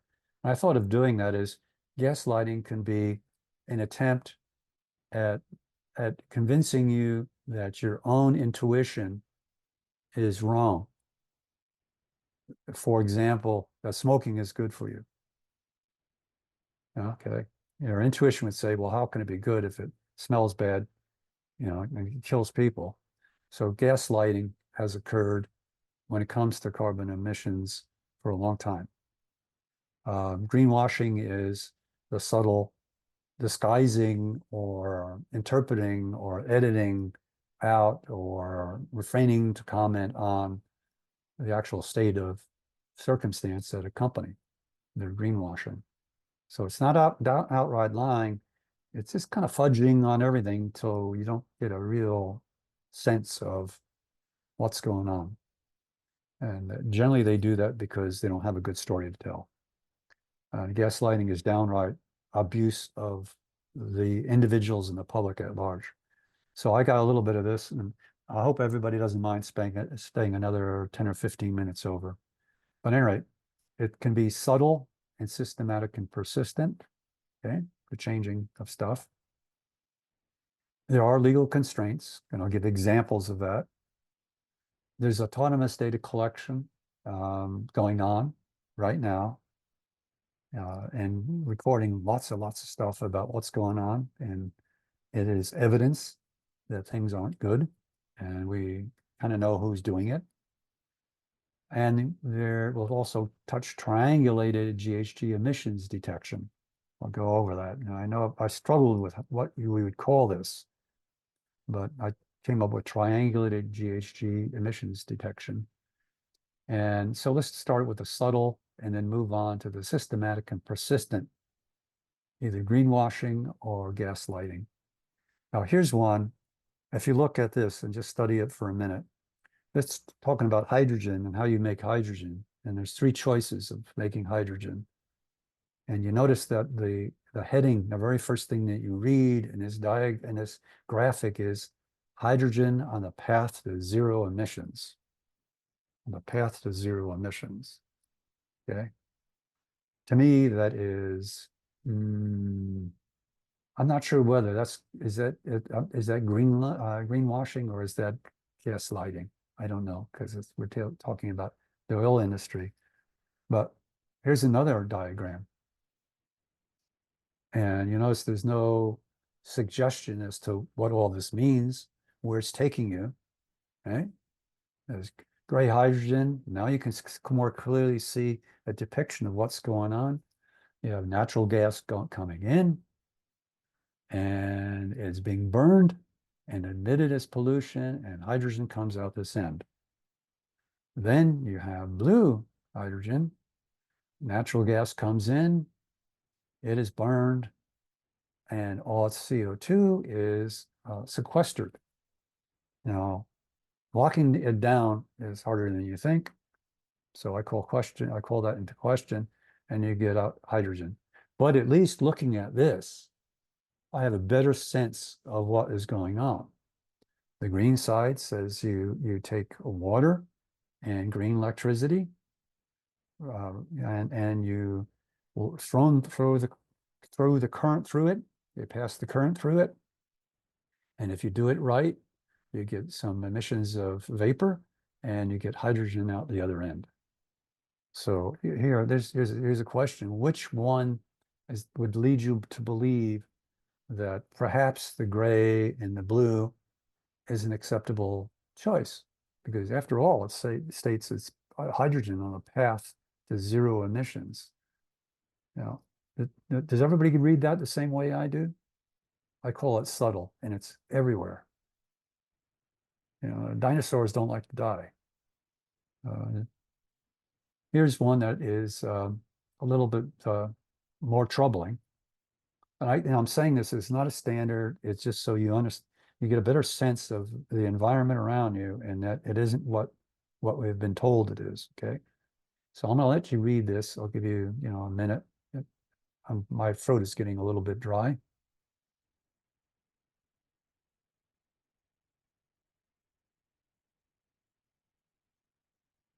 Okay, everybody have a chance to do that? Okay. So by the way, Exxon in the mid 70s, their scientists did a study, and they published the study and put it out there that said carbon emissions is causing climate change and warming. It's a disaster. Then it was withdrawn very quickly and discreetly. Okay, so when they mentioned in the first one, how about the second paragraph? You could read that just real quickly. I'd appreciate that. And here's the next paragraph.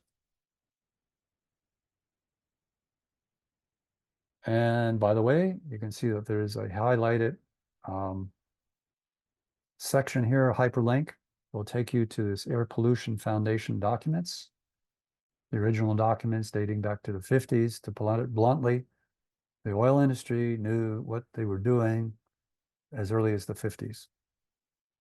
So that's why various states in the United States, California among them, is suing the oil industry. They knew what they were doing.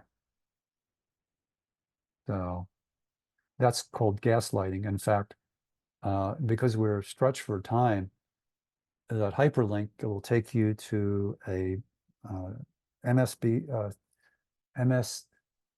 MSNBC or whatever it is, one of the major stations, and there's an editorial presentation, very vigorous, talking about the gaslighting that the oil industry has done. So, I can't blame the employees. It's at the sea level for a few generations of sea level folks. So that's what gaslighting is. Now, today, legal constraints, what are they? One is in the US, FTC has for quite a long period of time had concerns about sustainability and all the things related to that being falsely presented for products, services, etc. More recently, it's got down to reporting. So it is against the law. FTC will sue you if you falsely advertise. And if they feel that they can spend all that time doing that, in the EU, the Green Claims Directive has been issued. It's quite straightforward. They don't want any false claims. They're not going to tolerate anything. And they also have under consideration, the last one, ESG ratings. That is, if there's an ESG rating organization that has misrepresented the ESG status of a company, they're in trouble if this law gets passed. So I could come up with an extensive list of stuff, but I don't think that's relevant. The point is I'm trying to let everybody know that there's top-down pressure and there's a lot of BS going on out there. And it's not subsiding because when people have been caught out, the ones that know that they're doing the wrong thing, they've been caught out. And we're passing laws now that make it a crime to do all these things. And there's more, and I won't cover that right now. And I'll move on to autonomous collection of data and triangulated GHG emissions detection. GHG SAT. What GHG SAT is they just put up a satellite and it's dedicated to methane sniffing. And its detection ability is it can get an accurate reading, very accurate, within a couple hundred feet of ground level. So it's circulating around the Earth and it's part of a constellation of other satellites. There are, I think, 12. I don't know if this is the 13th or this one is the 12th. So ultra precise. It's at the site level and it has global coverage.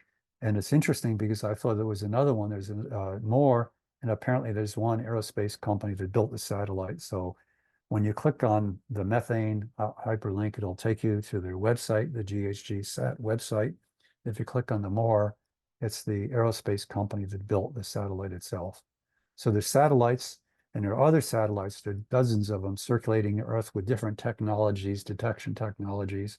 Now this now is a whole generation of purpose-built satellites to pinpoint who's making what emissions.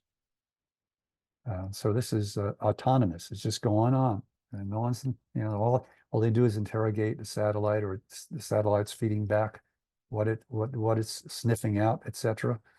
And that's going on autonomously. Here's triangulated. What I mean by that is there's an organization called Climate Trace, and normally I would play the video for Climate Trace because it got really spectacular. But what it really consists of is they have a large free access centralized electronic database It's used a variety of approaches to triangulate and get accurate picture of who's polluting and how much and when. And they have basically scanned most of the world, every major source of emissions. And right now they have 352 million assets. That's what they call snapshots. They have the data on 352 million polluters, the larger ones. So they know who's doing what. And this is how they do this triangulation. First of all, they have domain experts. They know about atmosphere. This person knows about land. This person knows about sea. This no one knows industries. They may know landfills. They may know oil fields. I mean, you name it, they know it. And so they have that human expertise to interpret stuff. Then they have sensing technologies, and they have these satellites. And a lot of them existed before, and they did a whole bunch of they have different technologies on them. And some of the stuff they sniffed out or determined were just a byproduct of the technology on them. And so they were utilized. And now we have specially equipped satellites that are out there just to find pollution, who's emitting what. And there's also sensors everywhere in the air, sensors on land, and nothing in the ocean. People forget about that. We have sensors everywhere trying to figure out what's going on and who's doing what. And the last addition to this triangulated approach has been AI, and there are different forms of AI. And Climate Trace really is a conglomeration of about 50 companies that got together several years ago and volunteered and signed, I guess, a disclosure, if I understand it, that they would not profit from this. Let everybody and others create technologies that help fight the battle, but they volunteered their time. So about 50 collaborators. Normally I would play the video because it's quite a powerful video, and here's the website. And they have a number of videos on Climate Trace in our curated section. But when you get here, you click that, you'll get their website.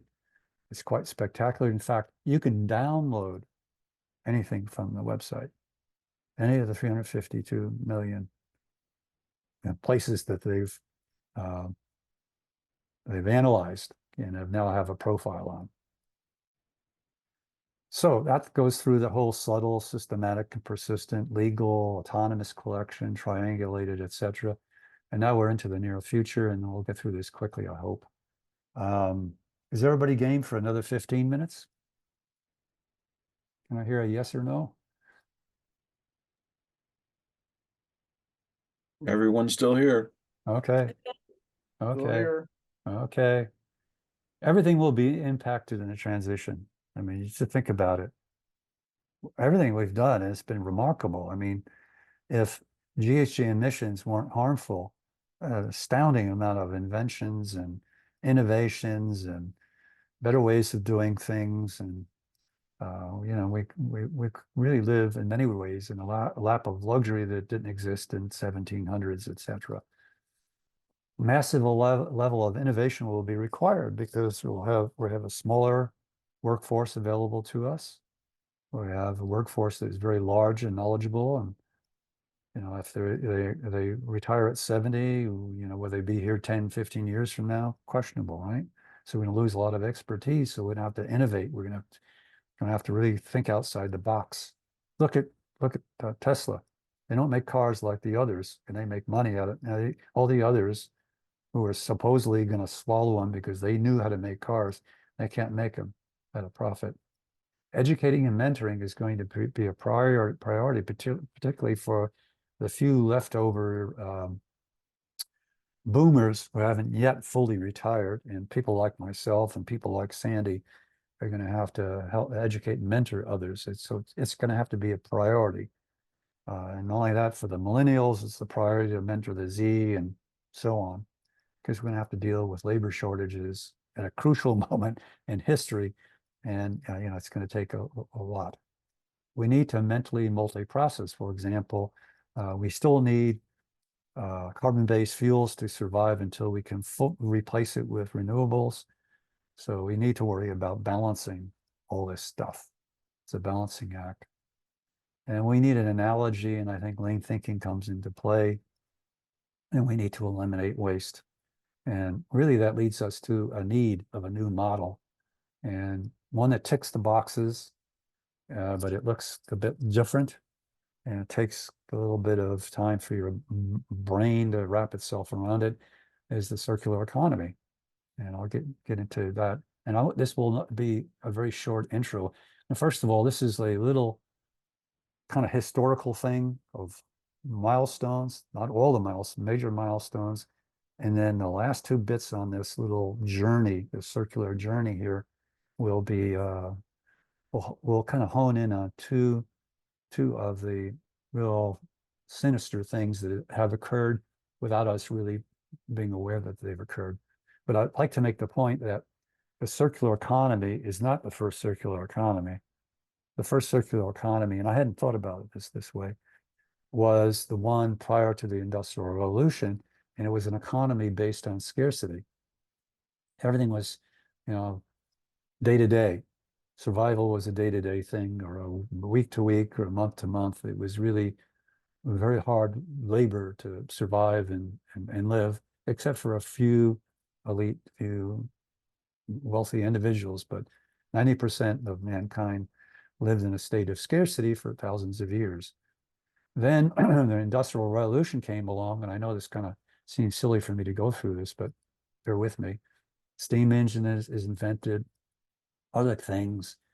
The burden of a lot of labor is taken away. Instead of being able to make one, maybe we can make 10 with the same amount of energy on our part. Remember now, the steam engine replaced muscle energy, human energy. So a lot of things happened that was kind of positive.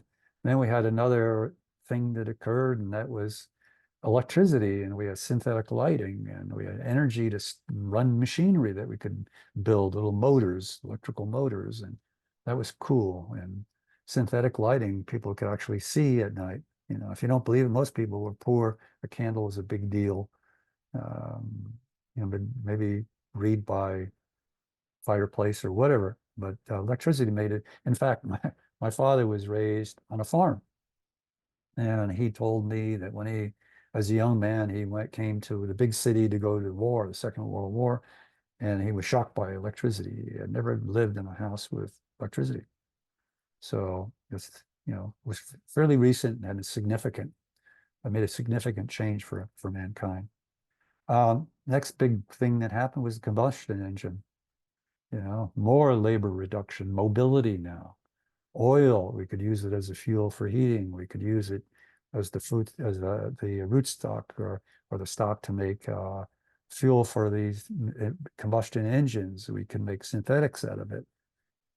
It really changed a lot. Of course, all this great stuff was happening, but we didn't understand where it was leading us. And electronics, next big revolution. They're everywhere.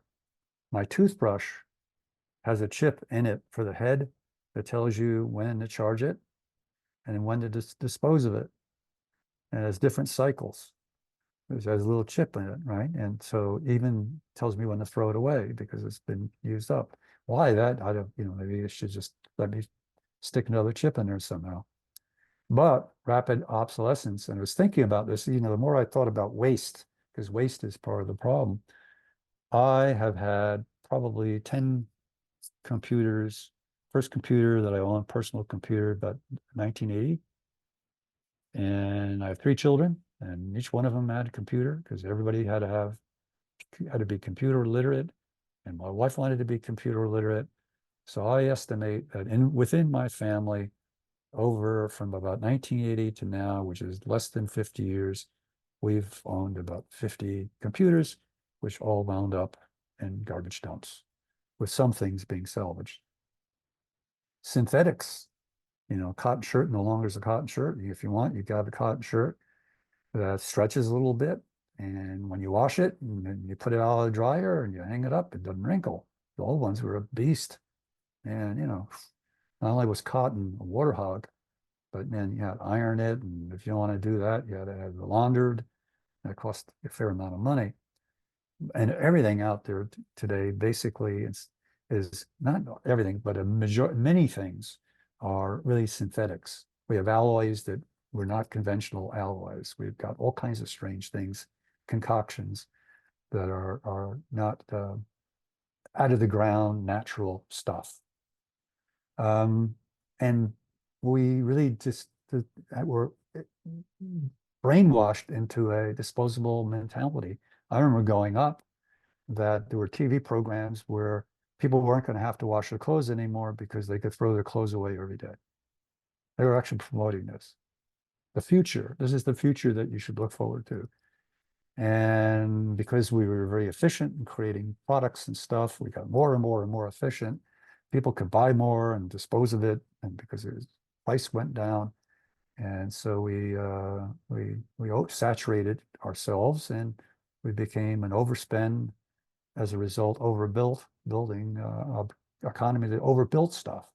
We produced too much, and in the end, all that stuff winds up in a garbage dump, one way or another. And although there has been some form of recycling and there's been some form of pretend recycling, by and large, we have not recycled very effectively. And when you really look at it, the parts of the problems we have right now is that we produce too much because we're asked to produce more, and we're using up a lot of raw materials because raw materials and garbage dumps are symptomatic of the need for a circular economy. So if I look at the beginning and the end of the current linear economy, the first part is you take it or extract it, and you make it, you use it, then you dispose of it, and it's waste.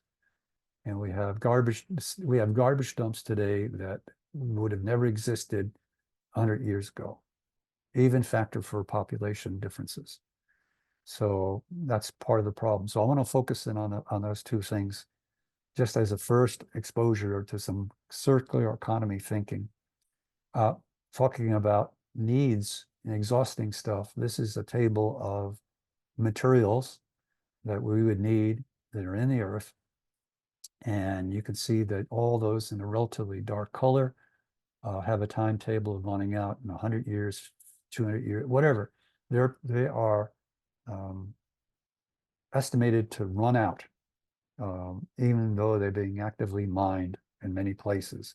And there's a few exceptions. All the stuff that we need for electrification of cars, etc., those are elements that weren't readily mined in the past.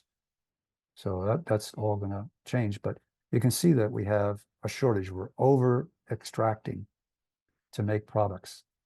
And this is out of a UN 5-year presentation made to the UN. It was in the Guardian magazine, Guardian, which is a interesting UK newspaper. And it really talks about the extraction rate. And we're extracting 400% more since 1970 than the prior time periods. And the reason for it is industrialization, urbanization, and population growth. But 400%, we haven't seen 400% growth since 1970. Or even if in population, even if we go back 50 years, we haven't seen a 400% growth in population. So it's just overproduction because of over demand. Now they're estimating that there'll be another 60% by 2060. Some of that will be raw materials need to get us into the electrified replenishment energy side of the equation. And what's hyperlinked is really the strategic critical raw materials planning that occurs in the EU. I found that, and so I thought hyperlink it so you could take a look. And it so happens by 2060, they feel that all the extraction needed for lithium, for this, for that, for whatever, for the mobility part and the energy generation part of sustainability side of the equation, that all of that will cease to be extracted at that point, because we can live off of all the new materials that we need for this transformation. We can use it through reclaiming. Even any site today for extraction is, from a GHG standpoint, pretty dirty. very polluting. Most of the equipment's large, most of it's diesel. So even the sites are not very attractive. So how do you minimize that? Well, it all plays into the circular economy thinking. You maintain and service the device. And most people today are pretty lazy, I think. We've gotten used to, if it breaks, we'll just go get it fixed. And if it gets too much to cost to get it fixed, we just scrap it. But you maintain the device. And if it does break, you would get it repaired. And if it's really quite near the edge of what we think of its life cycle, we'll rebuild it. Think of an auto engine. You could rebuild auto engines quite readily. Our computers today, quite readily. Or if needed, you can repurpose it. So those all things you can do on one and kind of to reduce. And the other things you can do is disassemble, salvage, inspect components. Maybe certain things, if everybody would standardize, we wouldn't have to, we could salvage key components for longer than, a couple of years, i.e. electronics, maybe every 10 years or 5 years, instead of every 2 or 3 year cycle or 5 year cycle. Recycle all standardized materials to virgin quality. Remember all these synthetics now that are coming out. It makes it more difficult. Makes it more difficult to separate them all and reclaim them. And so really the goal there is, what we want to do is use less extraction and get it down to a very small amount, if at all. If we could get to zero, that would be great. And that's part of the aspirational goal. Now, if we go back to, we took that part, how about the waste part? Let's look at that. So in a linear economy, what we do is we extract a lot and then we make a lot of trash. And right now, the methane emissions from, and what I like is they find nice words to hide what these things are. They'll call it U.S. or municipal landfills, soft language. There's a comedian who used the way we express things softly to make it feel good, and then the way we would do it for other things would make it sound dynamic. But landfills, it's garbage dumps, that's what it is. And right now, 17%, and that is actually an inaccurate number, because Climate Trace scanned every garbage dump in the world, and the emissions exceeded expectations. So it's much larger than 17%. And so that's anthropogenic methane emissions. That's our garbage rotting away, and that shouldn't exist. And here's another one for California. Unfortunately, it's a little bit older. It was published in 2022, and it shows you that people had to be ignoring a lot of things for a long time. As a matter of fact, when Climate Trace did a scan, they found more utility power plants out there generating electricity outside the U.S. that had been declared as being part of the power plant inventory around the world, and more garbage dumps than had been known to exist. So circular economy, the mantra really is nothing goes to the dump. That's the goal. We want to try to design in reusability, etc., and reclaim all the valuable stuff. So there's a minimum maximum side of the circular economy. One of the rules is to keep the economic value of manufacturing objects as high and long as possible. Keep it to the max. The other rule is maintain existing resource investments to fulfill market needs, not using new material and energy resources. And one of the reasons why I get kind of excited about this is that there's so much more to learn about this. There's the labor side, the whole way we look at value, the way we look at our GDP would change in this economy. Here's the sources of value creation for the circular economy. The inner circle really means that's really the part where you're trying to design it to be less wasteful. That's minimizing materials used to compare to the linear production system.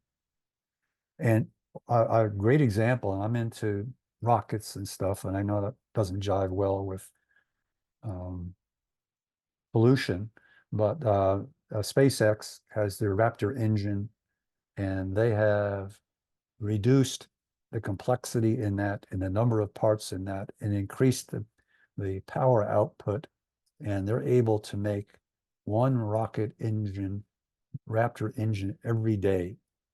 And they're gunning for redesign to get it to up to two a day, if need be. So what they did is they eliminated what wasn't necessary. And I guess that's part of their mantra is, if you don't need it, why do you have it? Or are you sure we need it? And so they've gotten all this efficiency and reduction and all this lack of complexity reduced, or complexity reduced, through thinking that way. Uh, Cycling longer, maximizing the number of consecutive cycles within repairing. Number of cycles, repair. Don't dispose yet. Rebuild if you have to, rebuild a number of times. And then if you can, repurpose it. I don't know if anybody's ever gone to a Chinese or an Asian market. There is nothing, and there's a food product that isn't used from the animal. Everything is used.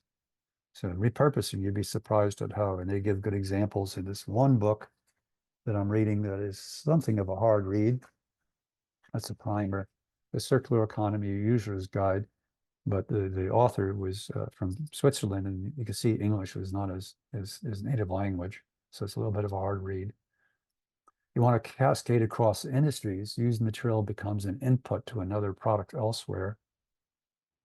In fact, one of the selling points the oil industry makes is, well, we want to get into carbon removal mechanically, and then we'll take the CO2 and sell it as a product.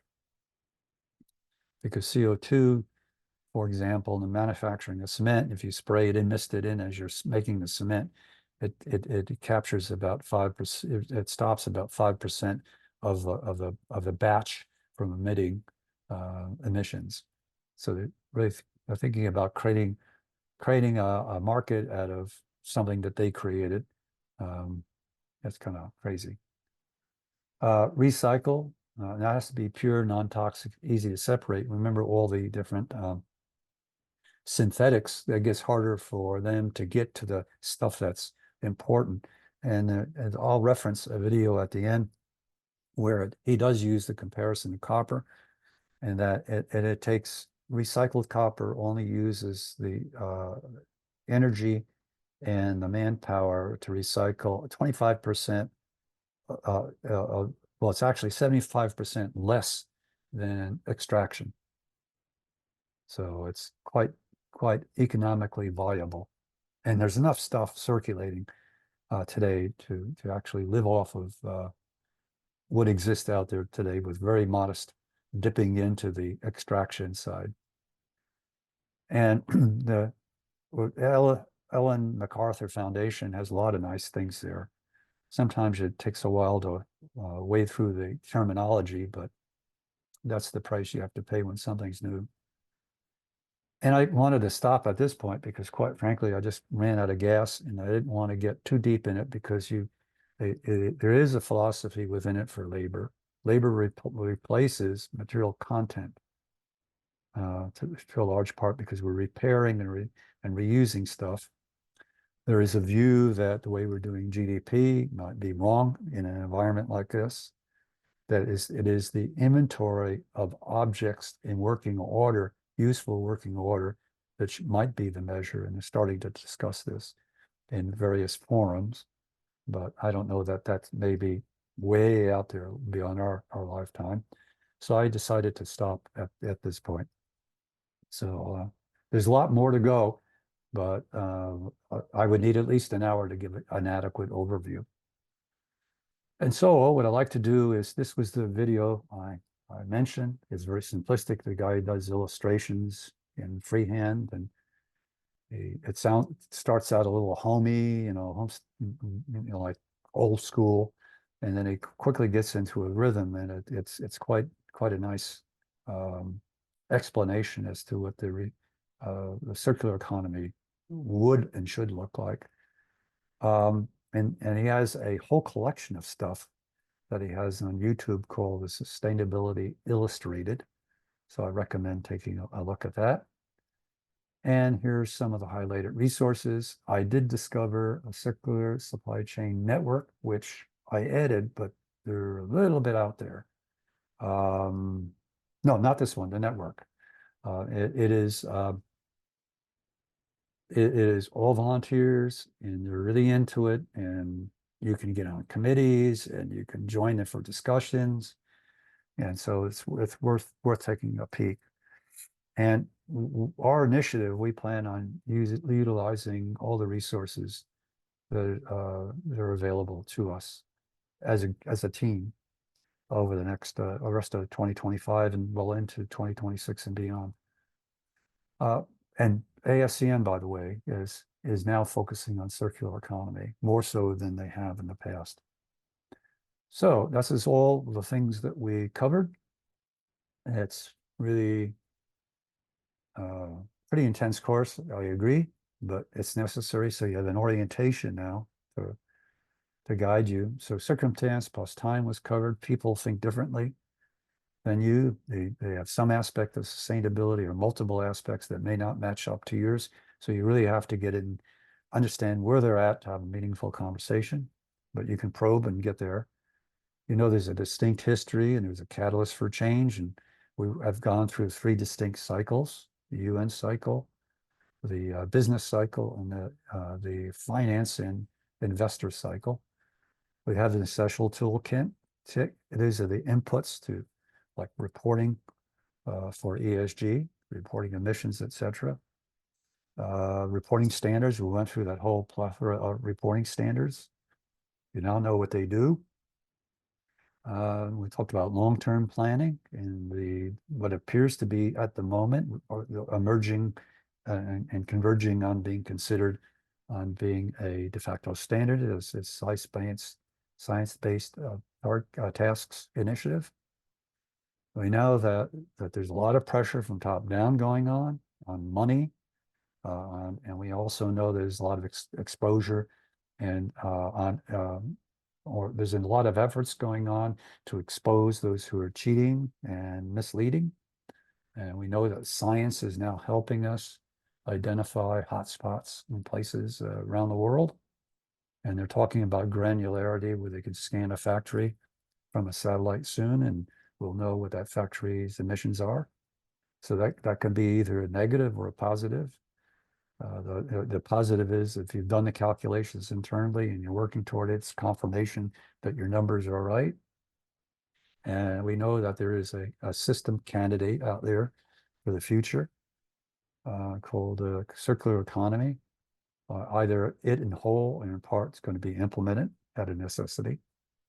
And so I appreciate all your time and just like to give you some practical advice that someone gave me via a newsletter.